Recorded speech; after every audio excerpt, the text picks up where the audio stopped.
All right, we are live. So this is Armin Navabi from Atheist Republic, and you are? My name's Emma, otherwise known as Banana Warrior Princess on YouTube.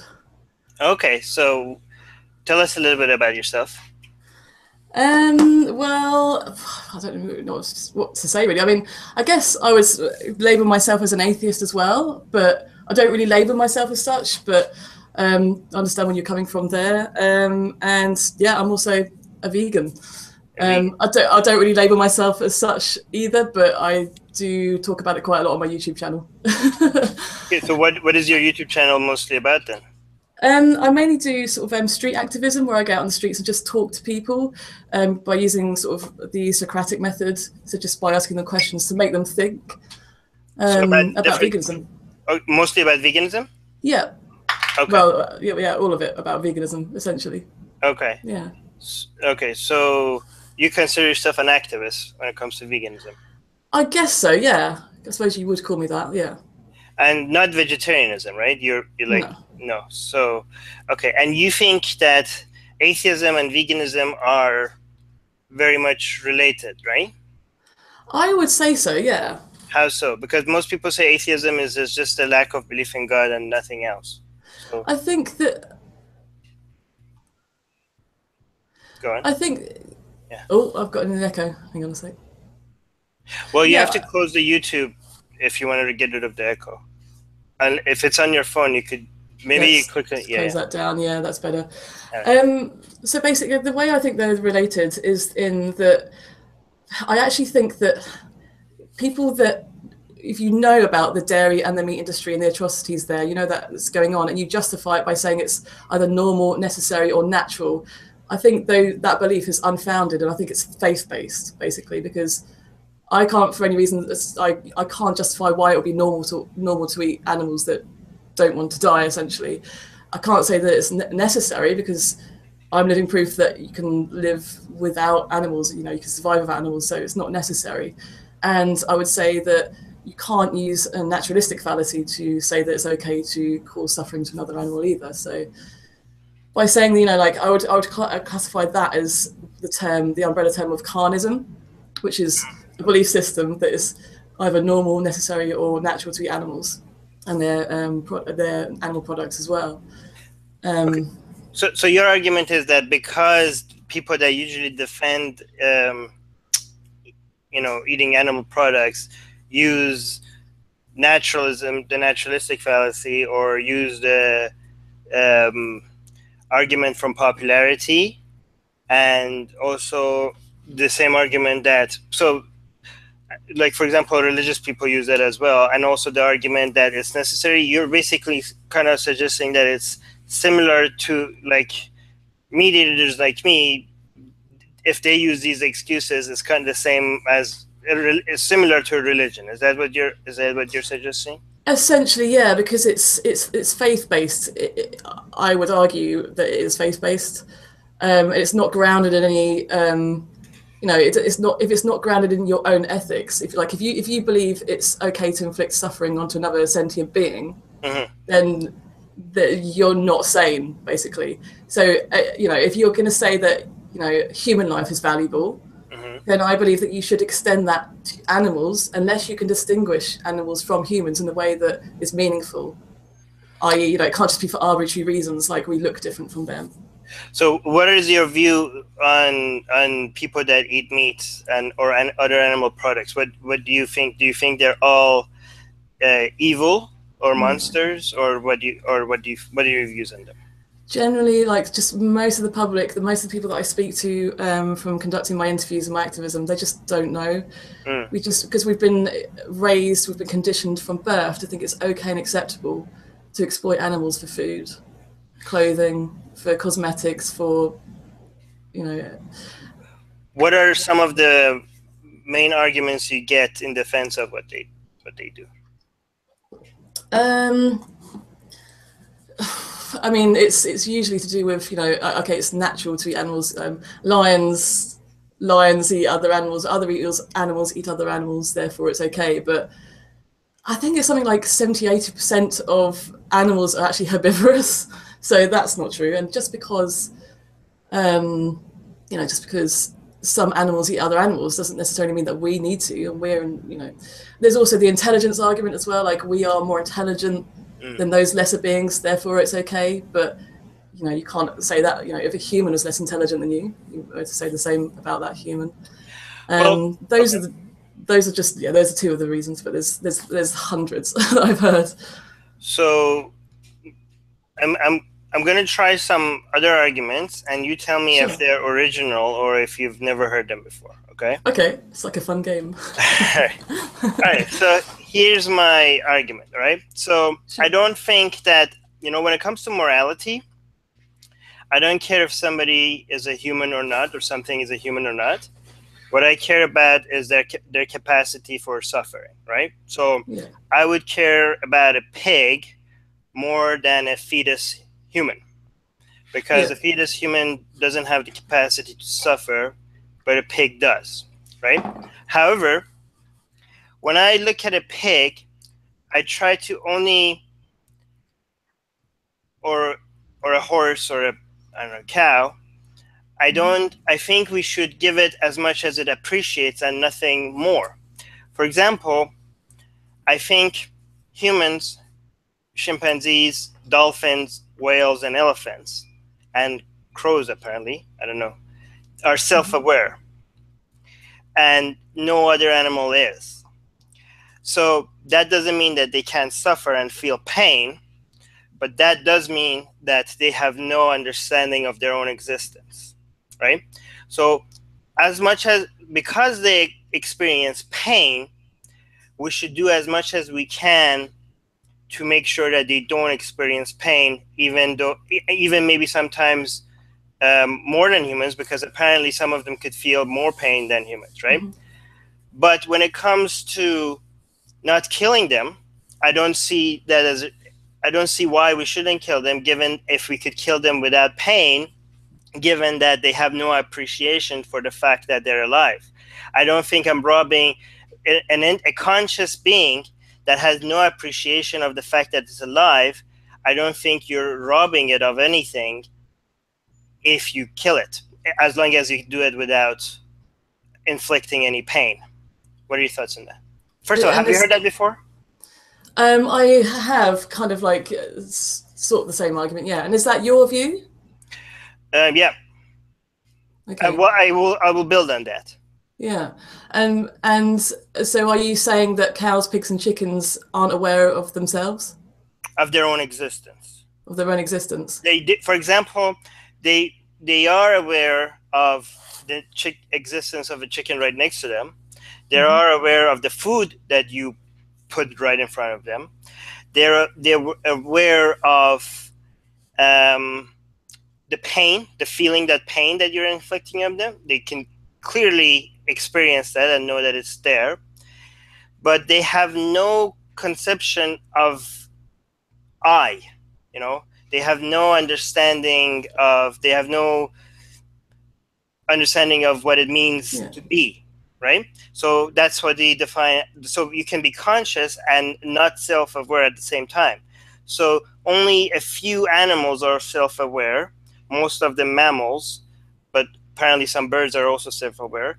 And I think that therefore, if you kill an elephant or a chimpanzee or a dolphin, that would be a crime, because they had an appreciation for being alive. In fact, there were studies done that when was explained to a chimpanzee, I think, the concept of death, it actually became depressed. I don't know how accurate those research methods were, but that's what I've heard. But I think if you're killing a fish or a pig, what my main concern is, and I've seen videos of how they do it in some places in Canada, they put something right at the back of the neck and you don't even see it coming, right? And the cow dies absolutely without any pain. I am aware that some mothers of animals feel a lot of suffering when you separate them from their children, and I think that should be the main focus of our activism if it comes to animal rights, is to focus on not letting mothers like that suffer from taking their children away. Not, I'm against, for example, halal meat in Islam, because it's extremely cruel compared to some of the newer ways that we kill animals. And I think if meat eaters and non-meat eaters and vegans and vegetarians and everybody else united and focused their attention on reducing suffering on animals, that would be a more major impact. Because I do think that the animal rights activists have alienated themselves from the public by trying to get everybody not to eat meat. But I think if the focus was on reducing suffering, it might have been more, we would have achieved so much by now. What do you think about that? So your argument is that if they aren't aware of themselves, therefore it's ethical to kill them? Yes. So it's ethical to kill someone that isn't aware of their own sentience? Yeah, for example, a human that is in the hospital and is in a vegetative situation, right? Yeah. I don't think it's a crime to pull the plug on them, right? So I don't think you're committing murder. I don't think, I mean, I don't know how you define murder, but I think they already, if a human that is not self-aware, it's, killing them is not robbing any, except in the fact that, let's say, somebody else has an emotional attachment to that human in a vegetative state, right? Mm-hmm. And irrationally, if you kill that person, you're hurting that person that is still self-aware. Then in that case, I would be against that as well. So, for example, like I would be against killing a pig if that's going to cause emotional harm to other pigs, right? So, I would be against that as well, right? So I did what I consider moral or not moral is by the amount of pain and suffering that one is causing or avoiding, right? So you're absolutely sure that these animals aren't self-aware? Well, I'm not sure about anything. Right. Okay. Decisions, so you're not sure? No, we're not sure. Any decisions that we make in life is based on the best information. So if we go about what we're sure about, I'm not even sure if I'm going to live by the end of the day, right?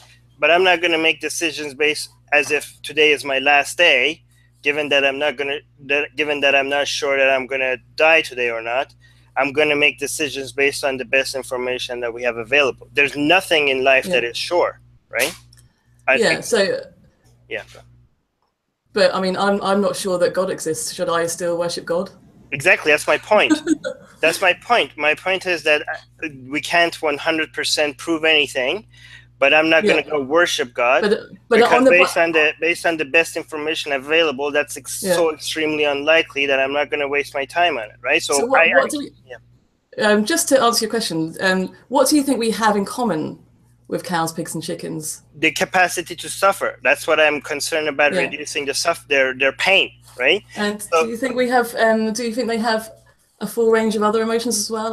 I love, empathy. Yeah, I'm pretty jealousy. Sure. Yeah, that's why while they're alive, we have to provide them with a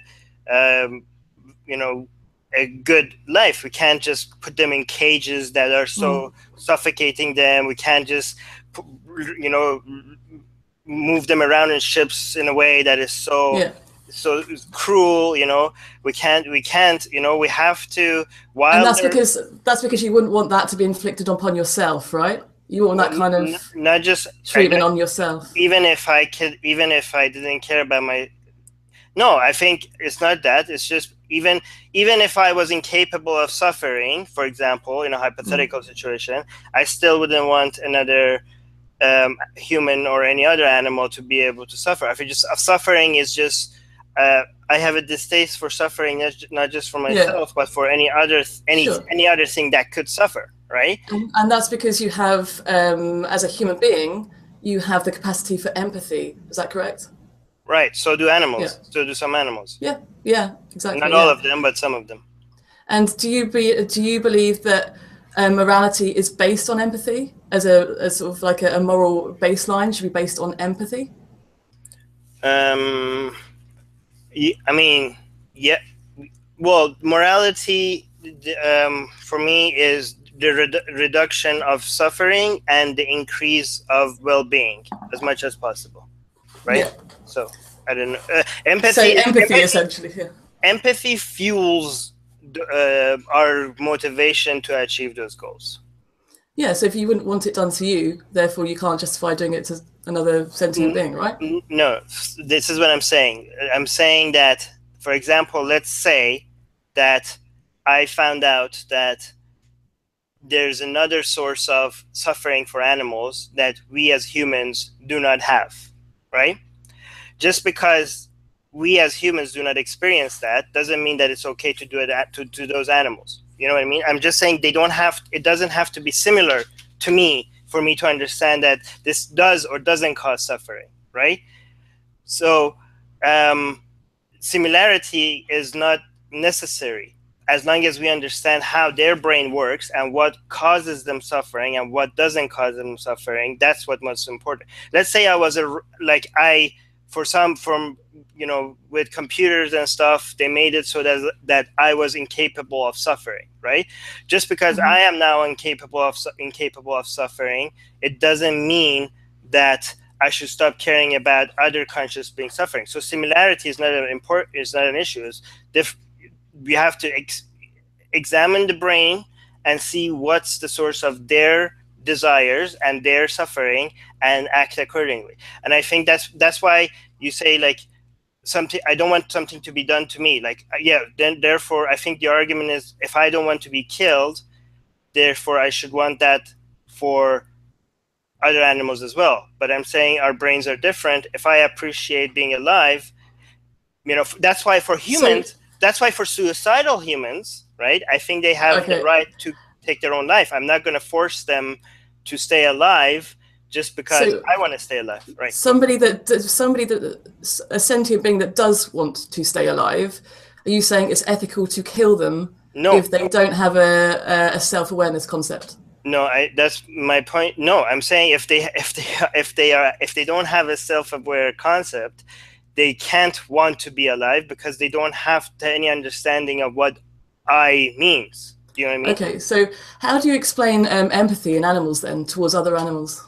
Exactly, that's my point. A chicken understands the existence of the chicken right next to it. A pig understands the existence of her children, but so a cat, for example, if another cat starts attacking it, it's completely aware of the existence of this other cat that is attacking it, but not itself. How do they understand empathy? How do they experience empathy without knowing that they are themselves? Because empathy is a feeling towards another, not to yourself. Do you understand? So no, I would argue that because I wouldn't want to experience that, therefore I don't want another person to experience that.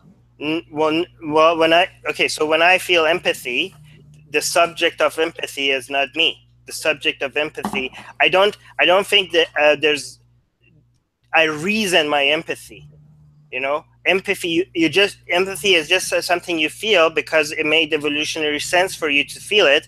Right, so many social animals have it because it made evolutionary sense for animals to take care of each other instead of just fighting for your survival as an individual. When it comes to animals that lived in tribes, this feeling was had evolutionary benefits so that the tribe takes care of each other. Right, so this is not something like that. I feel like, oh, I should love my wife because. Or I should help these children because I would want somebody to help me if I was in that situation. No, I don't think about it like that. When you feel somebody in distress, you just feel that that's a shitty situation, and you just feel sad for them because you feel empathy. You don't because you wouldn't want it to get done to yourself. Every time I've experienced empathy, it's because I wouldn't want it done to myself. I don't. So I think we're coming at it at two different things here. I mean, I don't feel it that way. Most people would agree that empathy comes from not wanting another person or another being to experience. You can visualize it for yourself, and therefore you would want it to be inflicted onto another person. I think many people would agree with me on that. Okay. So yeah. So that's, I just think that when it comes to, I don't, maybe you're right, maybe I'm completely wrong. I just feel like, for example, if you're in a plane and you see this old lady can't put up her luggage in the bin, right? It's not like I'm sitting there and feel like, if I was old and I couldn't put my luggage there and it was too heavy for me, I would want somebody to help me. Therefore, I should get up and help this lady. I think what goes in my mind might be like, oh, she needs help. That's too heavy for her. I should help her, right? I don't think I go think about the logic of what I would want in that situation. I just feel like that's shitty that she's picking up heavy stuff, and I just feel the urge to go help her because it's just a feeling that just. Because you've had experiences in your life when you've been in shitty situations where you could have done with a hand. It's all coming from experience. No, I think it's just hardwired in our brain to feel empathy. I think. Hotwired in your brain? How do you mean? Like, I think that our brain, for example, if you have some child that was never, I think I saw experiments with children that were completely isolated in the jungle and raised without anybody taking care of them. But when they showed them videos of humans being in distress, it's still impacted, right? Even without you understanding torture, the first time you hear somebody screaming in pain, that's distressful, even with no experience of it, because your brain is hardwired in a way for you to care about suffering, and you get joy out of seeing other people happy, and you suffer from seeing other people suffering. You know what I mean? Okay, let's say that empathy is based on I don't know, not experiencing it for yourself then, and it's not based on putting yourself in that person's shoes. It's just based on, I don't know, some kind of hot wiring in your brain or whatever. Let's go with that argument.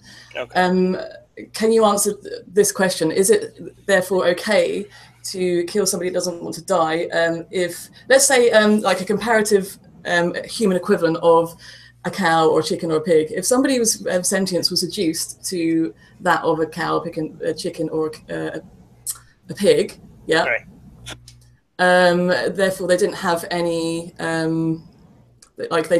form of future concept or any self-awareness, i.e. a mentally retarded person, somebody that is lacking in that area, that cognitively in their brain. Would it be ethical to kill them because they don't have those qualities? Well, yeah, that's a very good question. I think that in that situation, right, there's two things that becomes problematic, right? First of all, most people have loved ones that you are inflicting pain on them by killing somebody, right? And also, I think when it comes to making laws, my argument is not gonna fly for most people, because most people don't think about these things the way me and you are thinking about them. So laws are also about practicality, right? So you have, they can't make a law that allows killing humans, right? Just because hang on a second. Is it moral or is it not moral to kill a mentally retarded person because they don't have those qualities? Okay, mentally retarded, I don't know what the definition of that is, but I'm pretty sure they are self-aware, and they are somebody that's not self-aware then. Okay, somebody that is not self-aware and has, I think most of us would be in distress to see somebody like that killed, right? So you are inflicting pain on people around them to do that to them. You know what I mean? Well, let's just say they are an orphan and nobody cares about them. Well, I mean, if as a human, to kill them? No, because as a human, you killing another human, you are. Let me give you two examples, right? For example, well, let's go with my hypothetical, because it's I'm going to give you why it's not moral. I'm going to give you two examples of why it's not moral. First of all, for example, if I kill your cat, right, for no reason, That's a shitty thing to do. Even though the cat, and if I kill it in a way that had no impact on the cat when it comes to pain, right? I did. This is the wrong thing to do for many reasons. First of all, I made you sad. But let's say the cat had no owner, and nobody will miss the cat. Second, here's the thing: I am developing a psychopathic. I'm practicing something that has no, like, killing for no reason at all, right? That means that, yeah, it's a psychopathic, right? So that I'm exercising something in myself that makes me a shitty person. Do you know what I mean? Like, if I was hungry and this cat was available and there's nothing else available and I killed it, that would not be immoral. But if I just killed it just for the sake of killing it, that's starting to go on this, like, starting to, because even if that cat, do you mean killing for survival? Yeah. So even if that cat is not experiencing a loss, right? I am experiencing a loss, and that's the act of killing. It's brewing some sense of violence in me, which is not helpful at all. To allow that sense of violence in me. For example, let's say if I was on an island, right, and there was another human right next to me, and this human they put something in his brain, like they drilled something in his brain, and he or she had no sense of self-awareness, right? Mm-hmm. And in that situation, I should feel not guilty. I probably would still, because I'm hardwired to feel. I should not feel guilty to kill that human and eat him or her, right? If I was on the island, and there's no other options. There was no other options, right? Okay. Because in that situation, but we're not in that environment, are we? No. So because we're not in that environment, I would not want to kill cats or humans, even though they have no appreciation of self-awareness, because that's... How do you know they have no appreciation of self-awareness? Well, how can you be so sure? Because if they have the subjective experience of pain and suffering, love and empathy, how can they have that without self-awareness? How can they know that they're experiencing pain without self-awareness? It just does not make sense. And I think Steven Pinker goes into this in one of his books. What does he say? That you can... Do you want me to... I think when I saw... I think he also mentioned in his podcast with Sam Harris that only some animals are self-aware, or did I hear him say that somewhere else? I mean, I think this, so far, I'm not, and when you ask me how could you be sure, I already mentioned that there's absolutely nothing other than my own existence that I'm absolutely 100% sure about, right? But I'm not going to go jump out the window for the mere chance that I might fly, right? I'm going to go based on probability, not based on... Are you saying that you're not certain that they do possess self-awareness, so there is a slight chance that they could possess self-awareness? Yeah, is that correct? There's a slight chance for anything. Okay, so if there's a slight chance that they could perceive their own self-awareness, surely in the balance of probability, you should not consume the balance of probability. No, well, in the balance of probability, there could be a God. So why are you not worshiping God right now? Because there's no evidence to say that God exists. Exactly. Right? So there's no evidence. But the thing is, but they do share. Animals do share the qualities with us that they can experience the subjective experience of pain and suffering. Yeah, just like I can. I wouldn't want to inflict that pain and suffering onto other sentient beings. So therefore, I'm not going to do it because I wouldn't want that same pain and suffering for myself, regardless if I was self-aware or not. Right. To be honest, if I didn't have self-awareness concept. Right. Pain and suffering is still going to hurt me, Exactly. That's why I think we should focus on our efforts on removing pain and suffering in the process of killing animals. That's what our activism should be. And I think if we do that, then the vegans and animal rights activists will have more allies, and they will be able to get this done. Because here's the thing, and there's another animal that is not always rational, and they are humans, right? And when you can we just go back to the self-awareness thing though, because I'm not quite done. Okay. What do you think about pigs being as intelligent as dogs? Intelligence and self-awareness are two different things, right? So pigs are very intelligent, and dogs are very intelligent, but they're not self-aware. I think they might even be more intelligent than whales and elephants, but elephants and whales are self-aware, even though they're less intelligent than dogs and pigs, right?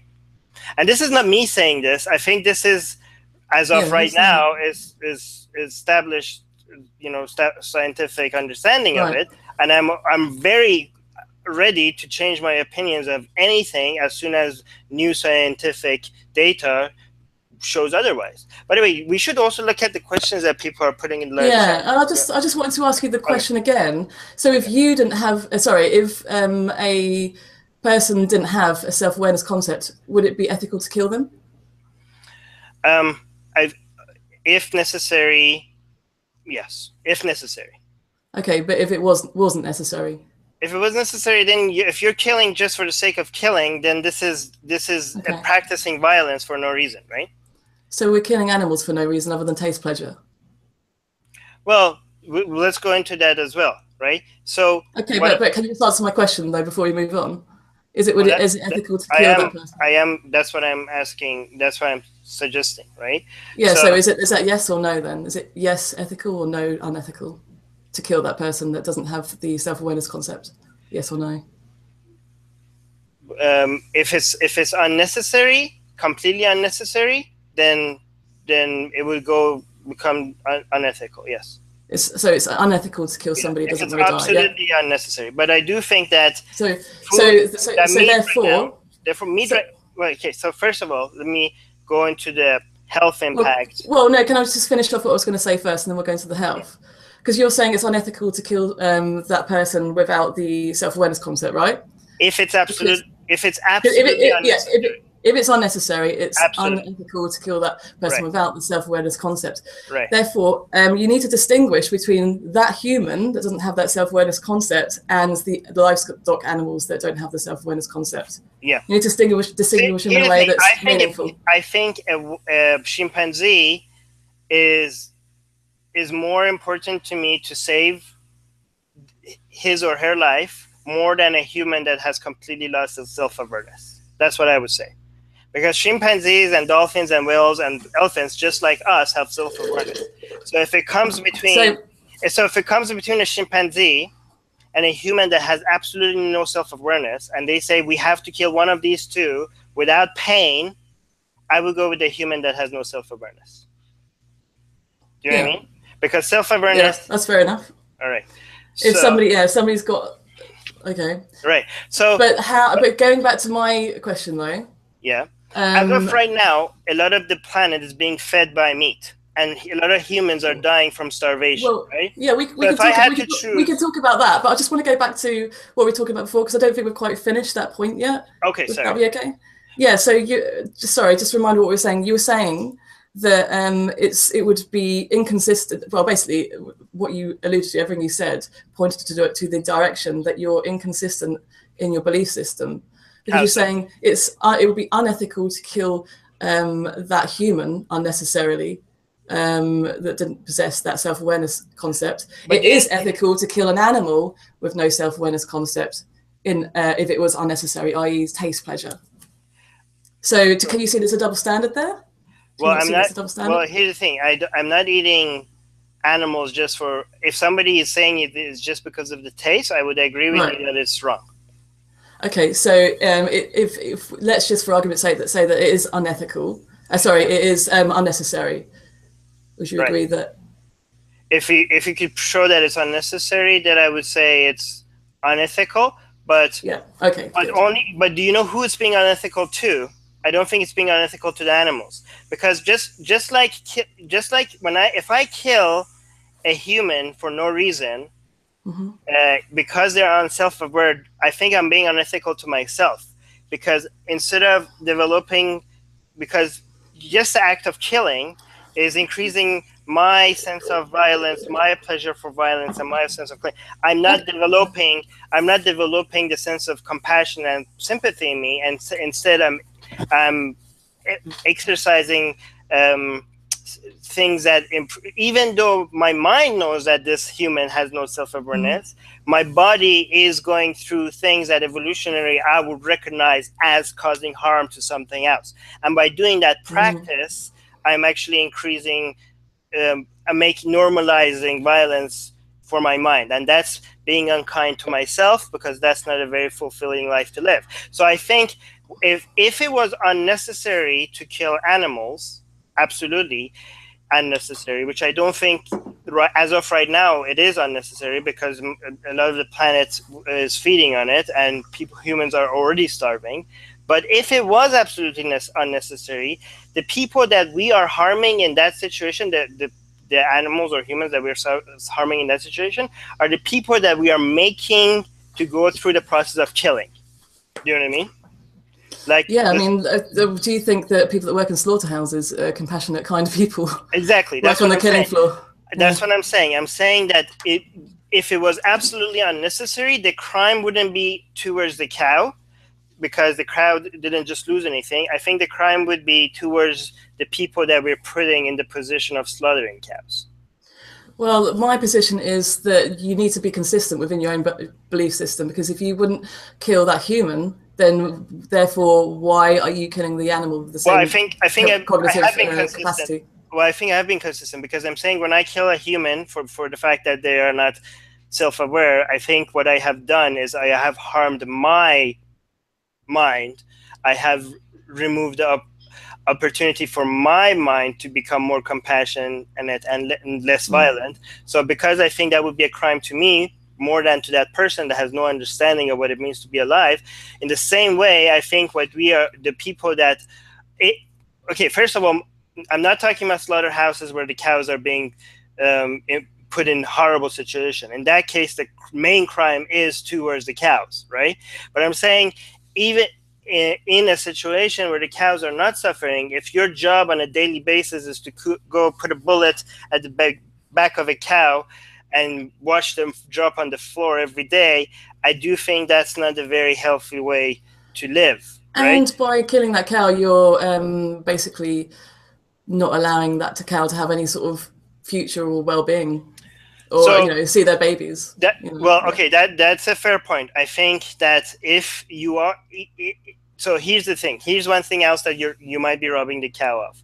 If you kill a cow at a young age, even though it had no appreciation for self-awareness, what you have done is you have robbed the cow of a full life, right? But on the other hand, if you kill the meat industry, that cow wouldn't be there either. So you also have robbed that cow from a full life. You know what I mean? So you need to, are you saying it's okay to breed, by the same logic, it's okay to breed a slave into existence because they're going to have some kind of life, even if it's a really good life and they're still a slave? No, they're being exploited. Because they've got an No, because the slave has an appreciation. Because the slave has an appreciation. Well, first of all, like I said, the cow should, the slave has an appreciation for being free, right? So that would not be moral. But what I'm saying, if I was in the position of the cow and I had two choices, one world without a meat industry that I would not exist in, and one world with a meat industry that I would be born, but I would have a life on a nice farm, full life, get old, not be mistreated, and then close to the end of it, somebody kills and eats me, right? Between those two worlds, I'll choose the latter. How old would you be then? I don't know. You say like a full life, because for a dairy cow, it's only about 5 years, and they're supposed to live for 25 years. So. Right. So what do you mean a full life? So yeah, maybe how many years would be a full life? Maybe for here's the thing: when we're fighting for activism for making sure animals are treated well, those are some of the questions that I would be asking. But I think it's unpractical to fight for a world without the meat industry, right? And also, what do you mean? What do you mean? But let me just finish my thought. Even also for I don't know, a cow at 5 is a human at what? What is I it? have no idea. Let's say 30 or 20, right? I think it's well, by 5 they are dropping off their milk production. Okay. Because they're like constantly Let's pregnant. say a human 20. Even if I had the choice between a world that had no meat industry and I did not exist in it, and a world that had a meat industry and I lived in it and I wasn't mistreated and I was killed without suffering at age 20, right? For my life, between those two worlds, I would choose the latter. But do you think it would be ethical to, if you knew that you're going to be dying at 20, do you think that would be ethical? So my philosophy is based on consequences, not by principles, right? So it's not like, oh, this is wrong. My philosophy is mostly based on consequences, not by principles. Do you know what I mean? So so I look at my goal is to reduce. It's not like don't do this because this is wrong and this is defined as wrong, as defined as right. Right? I say all we're doing is trying to reduce suffering and increase happiness, right? So you can say, well, I would go one step further and say that animals have rights. Before we get to the suffering stuff, I think they do have a right to life. Yeah. Well, I think they should have only a right. If they are not self-aware, they should have a right to a lack of pain. That's what I would fight for, not life. Do you know what I mean? So you're essentially saying they don't deserve the right to life. They don't deserve the right to life. Yeah, because they don't care. They don't appreciate. They don't have. Okay. They have no appreciation for life. So you're saying you're saying they don't deserve the right to life, correct? Yes. Okay. So the human. But they do have a right to being pain-free because they do because they do. Yeah, I understand all that. Yeah, they do appreciate pain and suffering, blah blah blah. Yeah, but you're saying they don't deserve the right to life because they don't have any self-awareness concept. Therefore, you'd have to say the same is true that humans that don't have the self-awareness concept don't deserve the right to life either. Correct? Yes, I understand that. Yeah, I do. But so that's yes. They don't deserve. Those humans don't deserve the right to life. Yes. A human that has no self-awareness, I would not be fighting. I would not be fighting for the right to life because they don't care about it. No. Yeah. Okay, so you're saying they don't deserve the right to life. Yeah, but so I would be worried about the government trying to take that right away. So would you say that? Would you say that on the live stream now? Yeah, I just did. Say it then. I don't. Well, okay. How do you mean? What do you mean define right to life? Because I'm worried about my words being okay. So because when you talk about rights, that's the language that a principalist uses, right? Okay, well, I don't know what that means, but let's just go through it again, step by step. Okay? No, because I don't. Here's the thing: I don't want to create principles. I look at consequences. But when it comes to creating laws, unfortunately, you can't always just go by consequences because I understand when in a legal... No, you should go by morality and empathy to base laws from. You shouldn't just go by what the consensus is. Because here's the thing, the legal system doesn't have the capacity to always come and measure the consequences of every single action, right? Well, I do want to talk about this, but I want to go back to I want to clarify because I don't think it's as simple as you're putting it in a binary. So you wouldn't say on the live stream that you would say that those humans don't deserve the right to life? No? Can I clarify? Right? Because why won't you say that? Because those are legal terms, and I understand that. What do you mean legal terms? I don't understand. Well, I'm trying to explain. Okay. All right. So because my philosophy is based on consequences, and when it comes to giving people's rights and not taking away rights, those are legal terms, right? And let me clarify. So you're appealing to social contracts rather than morality. Well, can I clarify, right? And I think is that essentially what you're doing? Yeah. Well, I'm trying to clarify. So what I think is that the legal system can't work based on consequences all the time, because the legal system would be very inefficient. It can't come on and measure consequences for every action. So when the legal system, for example, makes stealing illegal no matter what.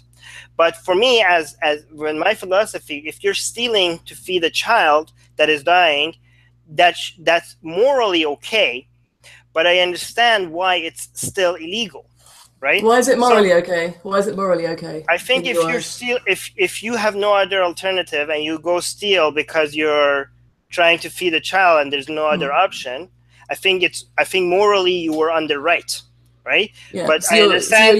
using empathy there, yeah? But I understand that why legally the government can come and say, well, we're going to make an exception here, because legally it's not practical to always work based on consequences. The legal system is based on principles rather than consequences, right?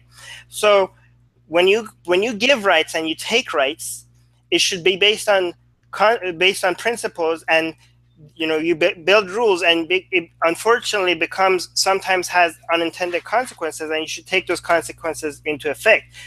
I don't so when it comes to saying, like, should humans have the right to live or not, right? I understand that when you use the word right, that's a legal term.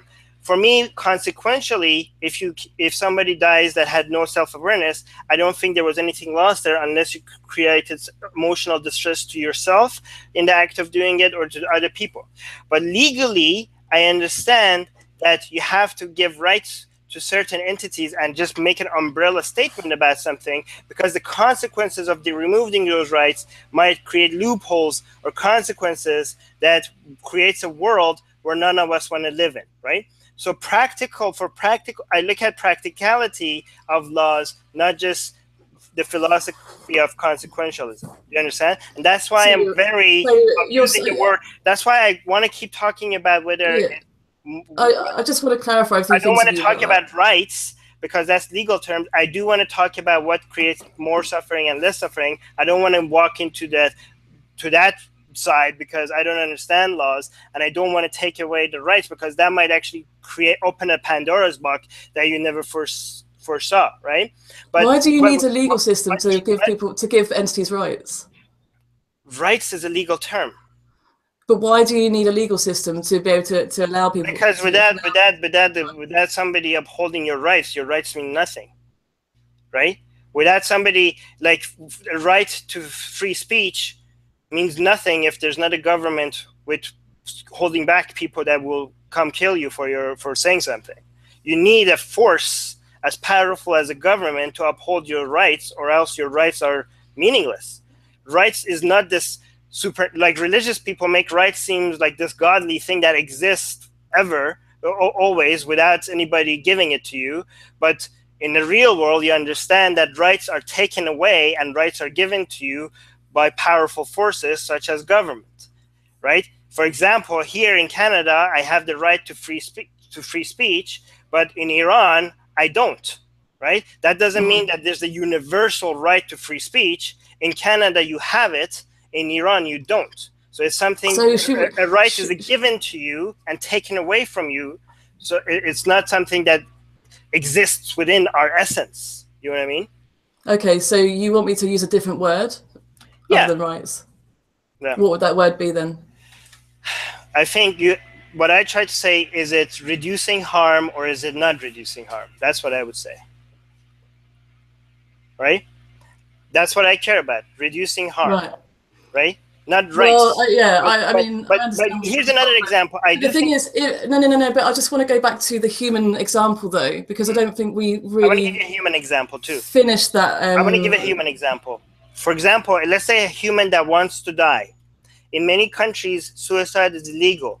In Canada, now we have the right for you to die with dignity, and suicide has become a legal right. So, for example, if you say people shouldn't die, humans should not be killed, now in Canada, that's not the case. In Canada, if you want to die, the government provides you with a doctor to kill you. Right? How is this relevant to animal So what I'm rights? saying, killing sometimes is, if you as a human have no appreciation for your life and you want to end it, right? Because you have no appreciation for your life, it's not immoral for somebody to provide that death to you.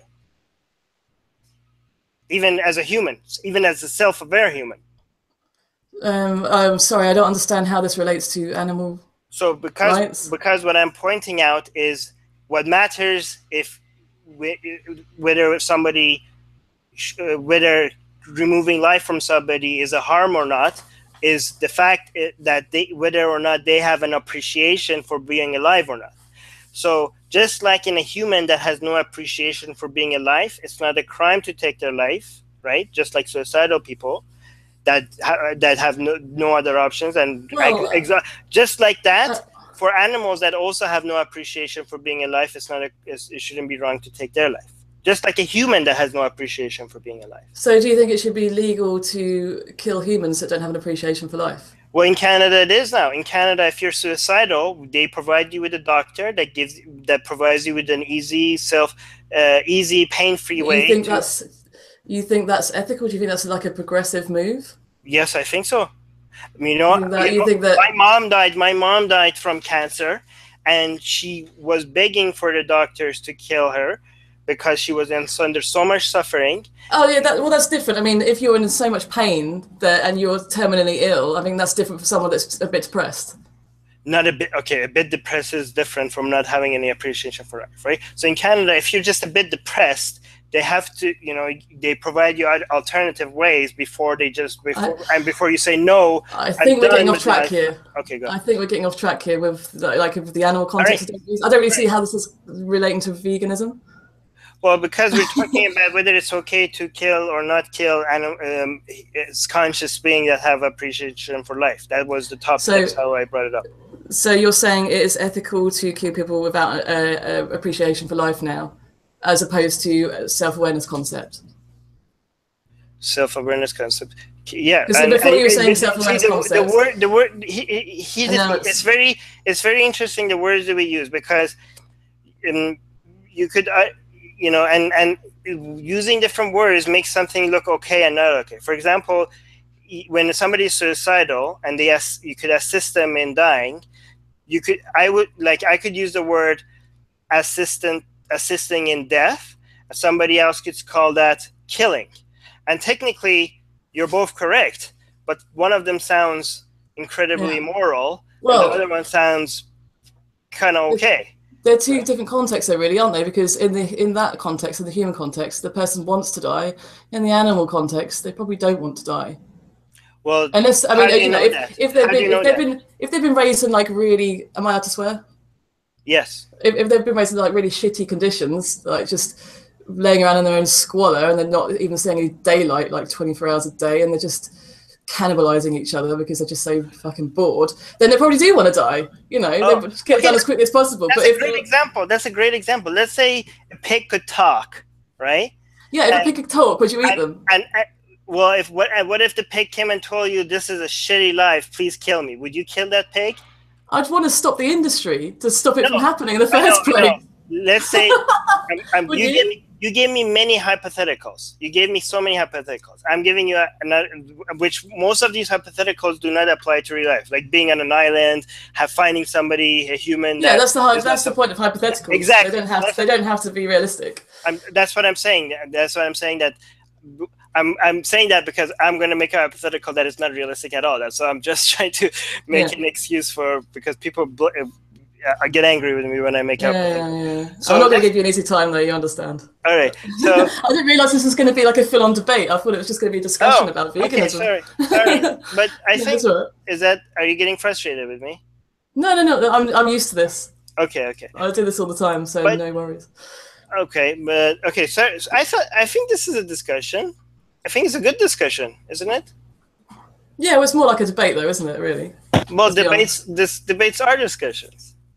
Okay. No, a debate is different to a discussion, I think. All right. So, let me take it to a different perspective. Go on. To be more friendly. I do think that vegans are unfairly vilified, because vegans are people that care about reducing suffering, and I think that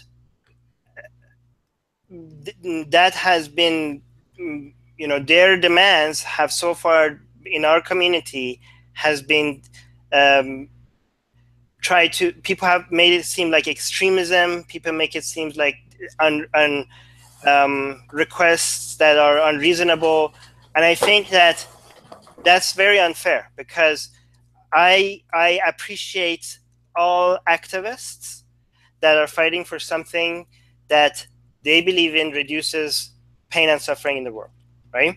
Whether they are global rights, global warming activists, human rights activists, animal rights activists, anti-religious activists, even pro-religion activists that think that religion is the way to go.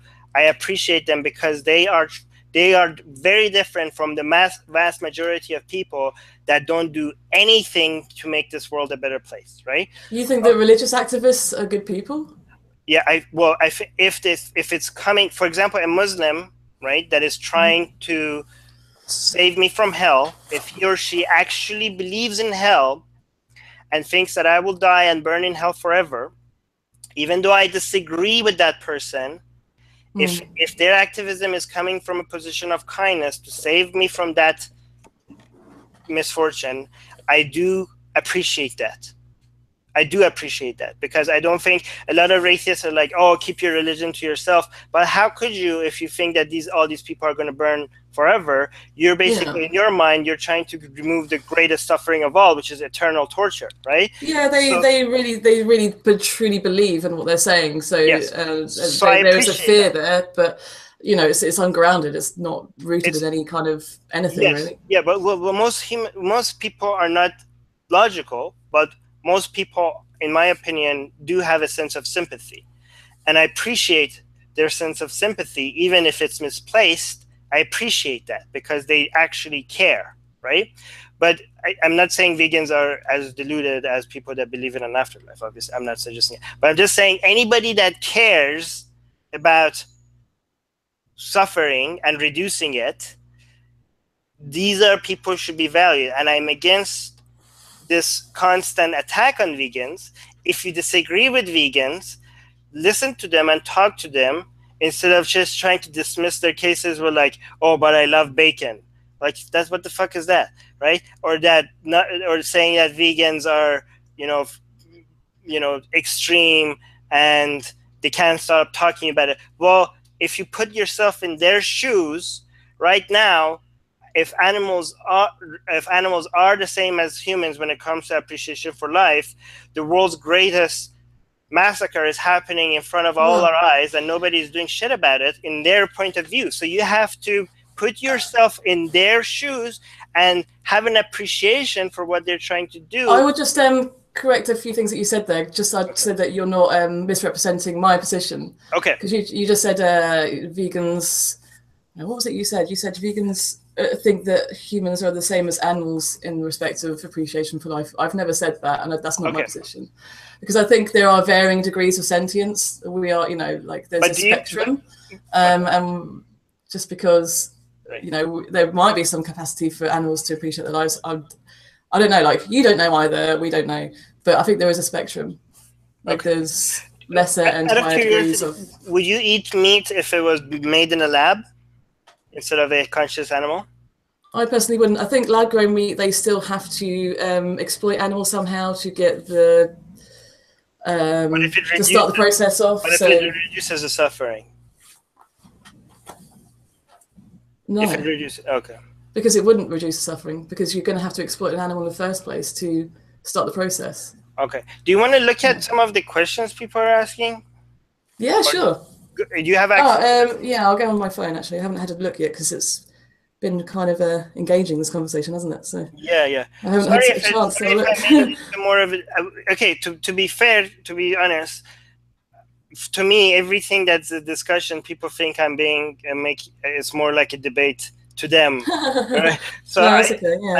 and I always think like everything was, once a conversation was over, many times I think it was really friendly and it was really good, and then people come to me and tell me like, why were you so mean to that person? And we're like, you're not being mean at all, don't worry. This is you're tame compared to some of the people I've spoken to, so don't worry. Yeah. Okay. I'm enjoying it, so don't worry. Okay, good. It's just that I'm not gonna be like I'm going to be hard on you where I need to be. No, but, please be, please be, because and the same to me as well. Yeah, if I'm saying anything out of line, then please correct me. No, you know?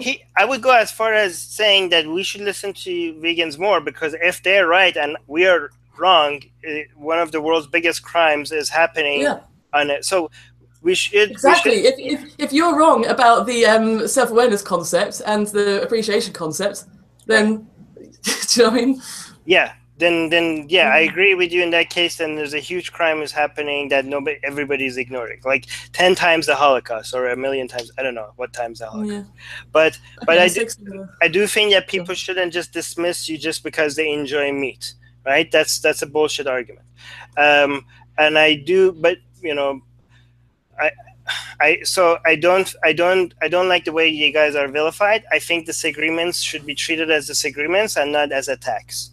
But let's see what people are saying. I'm pretty sure. Can you? Okay, people in the live chat, can you post? Sorry, we missed your questions above. Can you post anything that you guys want to bring up in the live? Okay. Well, somebody said animals who recognize themselves in the mirror must have a form of self-awareness. Exactly. That's one of the tests that people did with self-awareness. For example, they put chimpanzees in front of a mirror and they put something on their head. And what they notice is that the chimpanzee looks at himself or herself in the mirror and tries to touch that thing, right? So that means that action is absolute proof that the chimpanzee realizes that whatever is in that mirror, it's him or her. And you can't do that unless you have an understanding. There's so many different tests, right? But that's absolute proof that the chimpanzee has an understanding that there is such a thing as self. And what scientists have done is that they notice that what parts of the brain, what development of brain is responsible for self-awareness, and that's why they notice. But in any case, you know, you wouldn't kill the human that hasn't got that concept, would you? So therefore, you can't really say that it's justified to kill an animal. I wouldn't kill a human because it's a crime to me, not the crime to the human that I killed. If that person is alone, that's appealing to social contracts, though, isn't it? Rather than to ethics. So it's a mistreatment. Let me reword that. It's a mistreatment of me. If a human that has no self-awareness, and no person that loves him or her to miss him or her, if I kill that person, that's a huge mistreatment to me. Okay, so it would be unethical then, yes? Yes, to me. We've already been over this. You agreed it wasn't ethical. Yes. But you're saying it is. You're saying it is ethical in the animal context, but not the human context. No, so that's a double standard completely. That is. No, I said it's a mistreatment to the people that we put in a position to kill animals on a daily basis. That's what I said. It's a mistreatment of them. So unethical or ethical?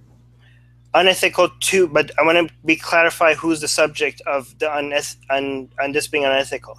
Right, it's unethical to the humans that we put them in the position to do. So the humans that are killing animals they're unethical? You mean? No, I think we are being unethical to put them in that situation. But I think so the person that's paying for that person to kill the animal, they're the unethical ones. But then I have to put the suffering that we're causing them and compare that to, because it's. Anything you do will cause. Whoa! Just before you go on to that, can I just get you to agree that? No, I want to clarify that paying for that unethical act to happen is unethical. Yes? That's what I'm trying to clarify. So is that yes or no? Well, it's not neither. And I will tell you. Well, it's either ethical or unethical. It can't be a mixture of both. So this is what consequentialist is like. It's never black and white, right? Consequentialist is the fact that you're causing some pain and you're reducing some pain, right? And you have to. But you said in the human context that it was unethical. Yeah, but you have to see who else.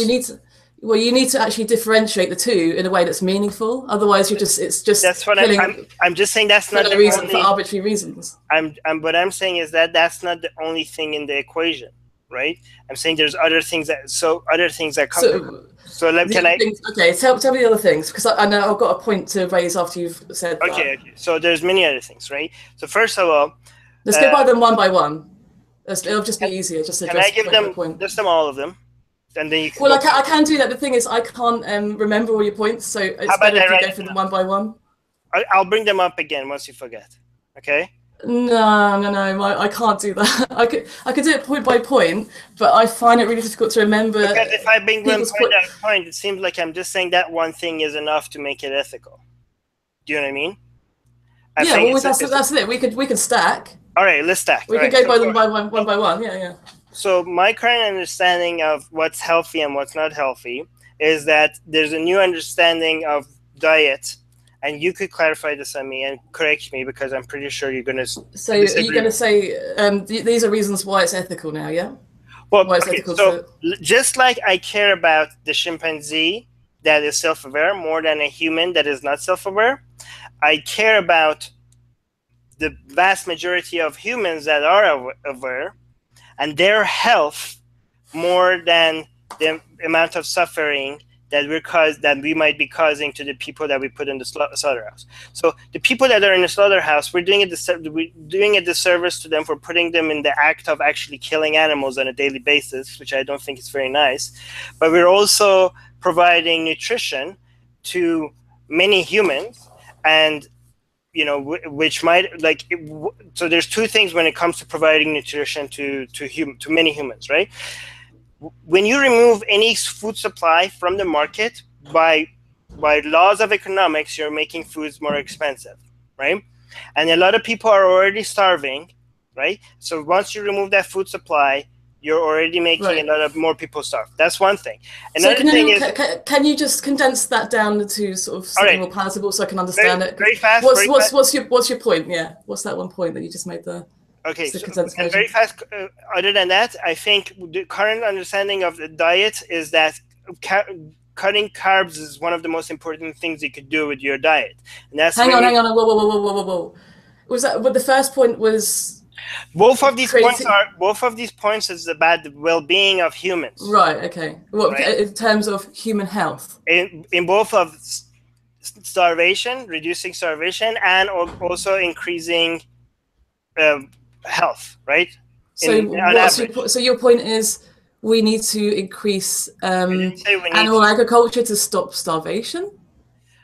I didn't say we need to increase it, right? Okay, what were you saying then? Just can you condense it down for me into... Okay, I'm just saying that as of right now, without the meat industry, there's 3 harms that we would be doing. But you want me to go point by point, right?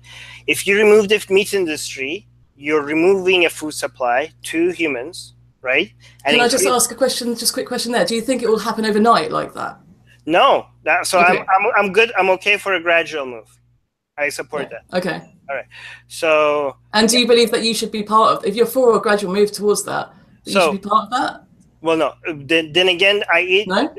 So I don't eat meat for just the taste. I eat meat for the nutrition based on my understanding of diet, right? So you believe that I've already given up on bread, potatoes, and rice for health. So do you believe that animal products are healthy? I think if carbohydrates are the source of much of the disease, as my understanding is right now, based on the latest scientific understanding, then without meat, without both meat, like meat and carbohydrates. What's healthy about animal products? Can you tell me the reasons why they're healthy? It's not that it's okay. First, what I'm saying is that without carbohydrates. Okay, well, we can talk about carbohydrates. I'd love to talk about carbohydrates because that's all I ever eat. That's all I ever eat, right? I just eat carbs upon carbs upon carbs, and I don't have any health issues. But that's just an anecdotal evidence. I can't base everything on that. Right. But I just want to know what your opinion of animal products are. Can you give me the reasons why they're healthy? Because if you're going to be eating them, obviously you think that they are healthy. Why would you be eating something that's unhealthy? They're healthy because they're not carbs, right? What is it that's healthy? No, but that's not an answer. I'm asking you, what is it that's actually healthy about animal products? What reasons can you give me? The fact that they don't have carbs. That's not really an answer. How so? What are the nutrients in meat that we need? That's not what I'm saying. That's not what I'm saying. What I'm saying is that I need a diet based on my current understanding of science, that is what is healthy. It's a diet without carbs. Okay, but And you haven't told me. You haven't told me what it is about meat and dairy that is healthy. I'm not making that claim. I'm not. Oh, no. But if you, I mean, I'm not saying that you're saying you've got to displace carbohydrates with animal products, right? Because you believe that carbohydrates are unhealthy.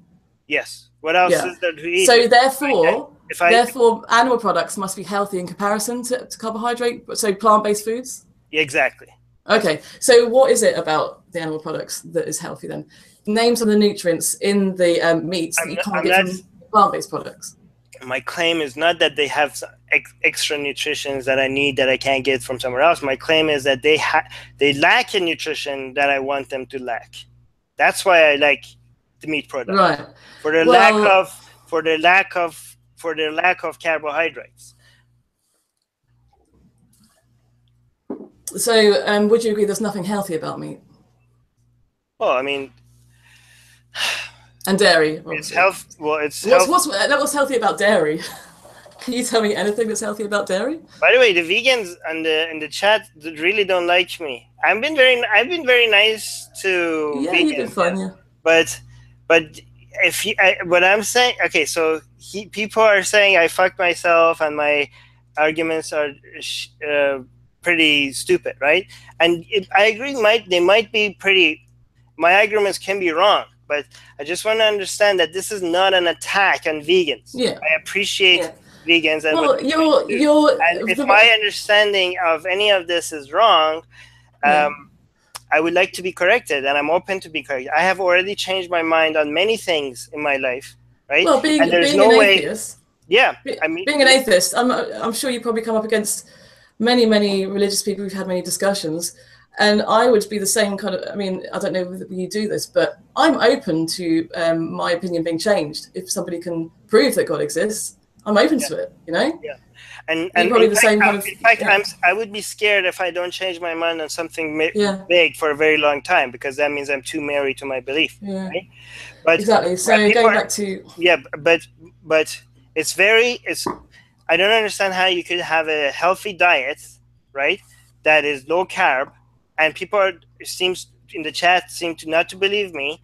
And I honestly, when people told me that diets have to be low carb and that's the healthiest thing based on current research, I thought that was bullshit. I thought that was one of the most recent fads that will go away. And I'd love to talk about this because it is very interesting. I'd love to talk about that. But first of all, I want to talk about why you think carbohydrates are bad, i.e. plant-based foods. But I want to know why you think, because in order for carbohydrates to be bad, therefore animal products must be healthy in comparison, right? So there must be a reason why those animal products are healthy. It can't just be because they're not carbohydrates. Yeah, there must be like components in that meat and that dairy which is considered healthy. And I want to know what those components are and what they do. You keep asking me that, and I'm saying I'm not making that claim. I'm just saying the fact that they have low in carbs is enough. And people that are noticing, that are pointing to me that plants are not bad. There are many, for example, I still eat vegetables, but I eat less fruits because my understanding is fruits, for example. And we can get into that. I'd love to get into that. I'd love to talk about why you think carbohydrates are bad. Yeah, I'm still not getting from you why meat is healthy in comparison. Because if you're going to say carbohydrates are bad, therefore meat must be healthy. Right. Meat is linked, like cholesterol in meat is linked to heart disease.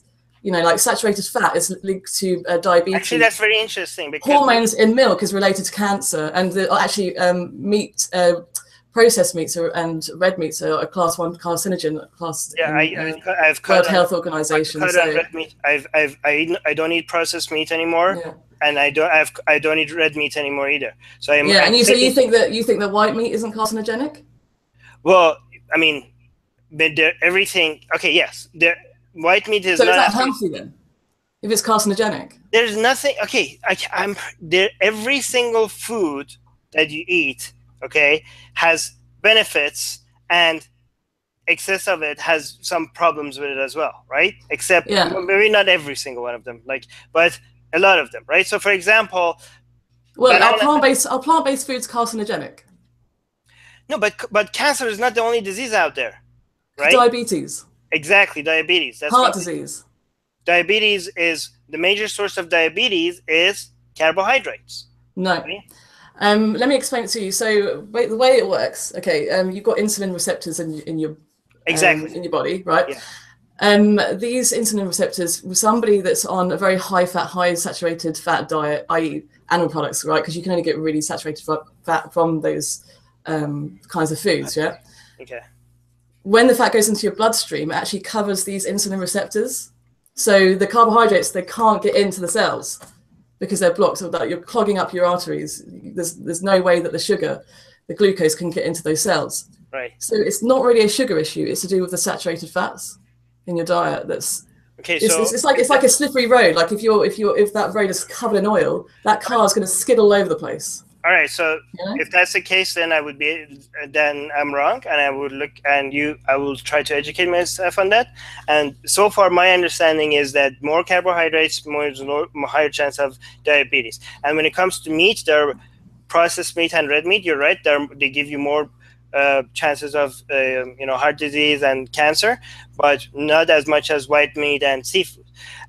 Also, somebody said, seafood is actually very bad for you. It's full of cholesterol. Okay, it's full of toxins as well from the sea. I mean, but they bioaccumulate from. Also, somebody's pointing out what's the drawbacks of broccoli.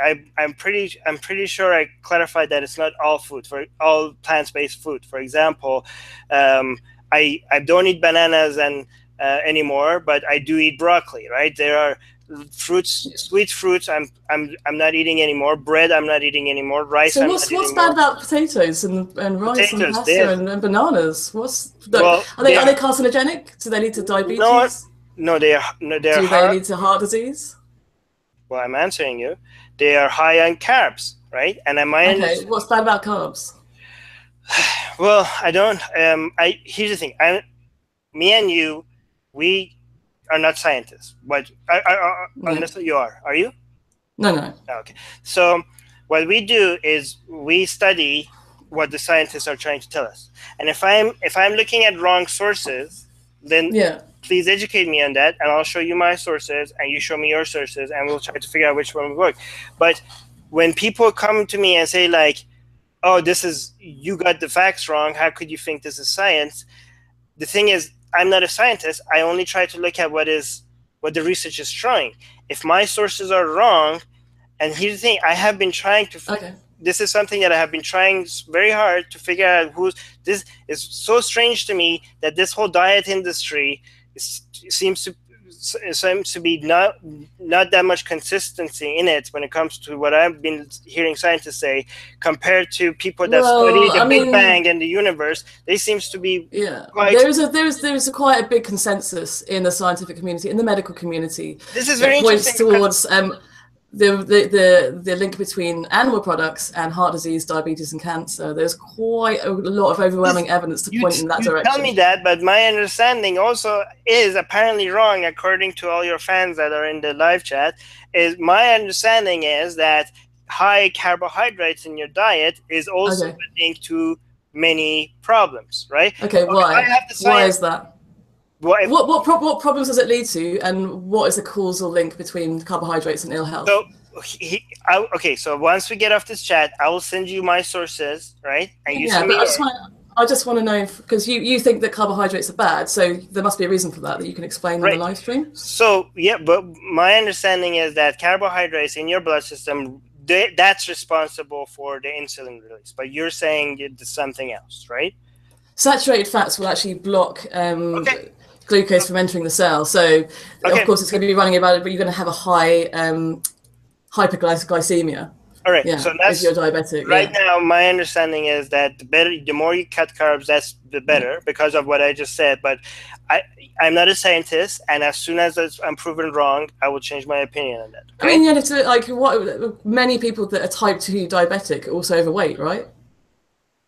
Right. Not everyone. I mean, there are type 1 diabetics. I try not to judge based on what I observe, because our observations are not as reliable as double-blind peer-reviewed academic studies, right? So what was it? So that's one thing. Carbohydrates then. Well, I just told you, right? The fact that they are responsible for reducing insulin and they are responsible for fat gain in your body, right? But if you've got a fully working, fully functioning pancreas, then and that works properly and is able to make that break down the foods, turn it into glucose to store it, then how would that lead to diabetes unless you have like the saturated fat that's going to clog that system from working effectively? So I will show you the data that I have and what people studies that say that higher carbs are bad for you, and if you could point me to better studies. I'm not going to go into how the science of it, because you must know it though. You must know what the science is if you've read about it. Yeah. Okay. My understanding is, based on the science, based on what the scientists that I've been listening to, right, which might be not, which you might say that they're not good, is that you should cut carbs from your diet as much as you can. You have to have a high fat, low carb, high protein diet. That's the new understanding of a good diet. I'm not going to go in defending a science. Why is that though? Why is that? I'm not going to go into this. I'm not a scientist. That's why I'm okay to be proven wrong. But you can't. But I mean, you're saying you believe something because you've heard it from an expert, right? No, okay. So do you understand the causal link between diabetes and sugar? Do you understand? Or do you not understand the relationship between it? Yeah, that's what my understanding, which you saying that it's incorrect, is that a carb increase in your bloodstream reduces insulin and increases fat, fat in your body. And you're saying that's not correct. That's not accurate. Okay, I'll look into that. Okay. Yeah. And so what are you saying then in rebuttal to that?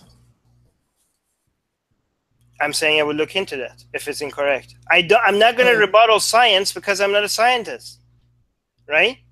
But you're saying that you haven't. Your belief system is that you believe that carbohydrates are bad. It's got to be grounded in some kind of logic. Otherwise, why do you believe that's true? Okay. Otherwise, it's just faith-based, isn't it? No, because how do you know E is equal MC squared? Do you believe E is equal MC squared? Sorry, beg your pardon? Do you believe that E is equal MC squared? Do you believe that? I'm really not very good at maths. Do you believe that matter could turn into energy? Matter can turn into energy? Right. The Einstein formula, E is equal MC squared. Do you believe that? The one that they built the atomic bombs on. The one okay. Right. Do you believe in that formula? Can you give me another formula that makes more sense? Do you believe in the Big Bang Theory? Do you believe that's the most logical? Is there any other logical explanation for it? Well, no, okay. Well, so what I'm trying to say is that Is the Earth round or flat? Exactly, it's round, right? But I've never seen a picture. I've never went to space and seen it, but I believe it makes the most sense. Obviously, it makes more sense for the round to be spherical than flat, surely. E is equal MC squared, right? I've never done the math that Einstein did to come to that formula, right? Yeah. But based on Occam's razor, based on the fact that the whole scientific community are saying that formula has not contradicted any other formula that they have come up to, my current belief is that formula is accurate. I have not done the math behind E is equal MC squared. I'm not a mathematician. I'm not a scientist. Let's go back to the carbohydrates thing then. Okay. I'm still sort of like trying to work out in my head why it is that you believe that carbohydrates are bad for you. But you're just saying that some expert said it, or you've read it in a book or something. I'm not really sure, to be honest. When it comes to science, when it comes to science, right? Yeah. What I try to do, I try to trust the most current understanding of what the scientists give us. I'm not going to go into a lab every single time and try to prove every single thing. Well, this is not face it. You're saying that you believe in the most current science to do with nutrition. Believing is not believing. I believe that's the most probable understanding based on the current information, and I'm prepared to be proven wrong on two things. I'm prepared to be proven wrong on one, the fact that this is not the current most probable understanding, and two, when the scientists themselves change their understanding, I'm also prepared to change my understanding. Okay. But I'm So not what is going to the go most... and publish on my. I'm not when my doctor prescribes a drug to me, right? I'm not going to go do 100 years worth of study in a lab. I'm just going to go read some papers on it, and it seems like everybody seems like this drug works, and I'm going to trust it. I'm not going to go and reinvent the wheel from the beginning. Right, go on. Okay. So what is it that relates carbohydrates with ill health? I already said that. What? Okay, tell me again, because I'm still not very sure. But I said that, and you said that it's not the case, and I'm going to go. I said. Hang on, no. But what wasn't the case? I said based on my understanding, right? Carbohydrates, more than fat itself, is responsible for increasing fat deposits in your body, right? And what is the causal link that makes that? My understanding is that insulin release is based on an increase of carbohydrates in your body. Am I right? Am I in your blood? Saturated fat causes an increase in. That's what I'm saying. I said that, and you're saying it's not the case. I already mentioned this a couple of times, and you said no, it's not. It's saturated fat, and I'm saying that okay, I have to go and see where did I get it wrong, or maybe got it right. Okay, because wouldn't it make more sense that saturated fat would block insulin from working effectively rather than just more carbohydrates? What does the body prioritize most in terms of nutrition? What does it utilize? What does it utilize? I try not to figure out what scientific claims are true based on what makes the body always utilizes carbohydrates first and foremost over fat. But what I'm saying is that science is not based on thinking about what makes the most sense, right? Because a lot of times things that feel most scientists base theories on logic first and foremost before they and they make theories up before they. They hypothesize before. Yeah, exactly. So they don't theorize, right? So sorry, I'm getting the terminology wrong, but that's okay. Yeah. So. And they are very experienced based on the years of research they have done, and based on the research they have studied, they're more qualified in coming up with hypotheses than I am, right? Yeah. I'm just saying a lot of things that seem to be one way based on what I think, and scientists sometimes come and prove wrong. So I try to go based on research and academic research, and instead of trying to think about what makes the most sense. And I understand that sometimes I get my sources wrong, and I appreciate it when it's pointed out to me. Are there any animal product-based diets that actually go somewhere towards significantly reducing or eliminating the risk of heart disease, diabetes, and cancer? I don't know. I have to check. I have to ask. Yeah, that would be something I would encourage you to go and research. Okay. And I would encourage you to research how plant-based diets actually significantly reduce or eliminate all those. I call them diseases of affluence. Okay. Because you'll see there's a correlation between with the increase of animal products within society, so that we have the increase of these diseases of affluence. And I'm not saying correlation equals causation. But there is a causal link between those animal products causing that heightened risk. Right. So you do the research. Yeah. So whoever also, this is going to go on YouTube. So people that are scientists that listen to this, if you do watch this, can you please comment with links to research, or even if you're not a scientist but you happen to know legitimate sources, link to in the comment section in things that you think that shows that what the latest studies show. Because look at a study called I can't remember what it's called. Send it to me, and I'll put it in the Seventh-day Adventists. They're sort of like an offshoot of Christianity, but they are actually vegan, and their average age is a lot higher than the average population. So that's a population. The problem with the thing I tried to look at studies that were controlled, right, and that were double blind, and not because sometimes the problem with population studies is that you don't know what other external factors were there. So the challenge with these these kind of scientific thing is that it's hard to create, controlled environment where you reduce the impact of external events. So we have to we shouldn't just look at the studies. We also have to look at the quality of the studies and whether if they were peer reviewed or not. So I'd just be interested to know your opinion on this. What would you think of my diet then if I gave you a rundown of what I ate in a day? And I'd like your opinion whether you think that's healthy or not, and how you think I can improve it. I don't want to be. I'm not a professional, so I don't want to comment on whether a diet is. I myself try to see what other people say, so I don't want to give anybody dietary advice because that would be very irresponsible of me, I think, if I'm not a professional. Okay. Fair enough. Yeah, but okay, but I think this. I think this discussion is important, right?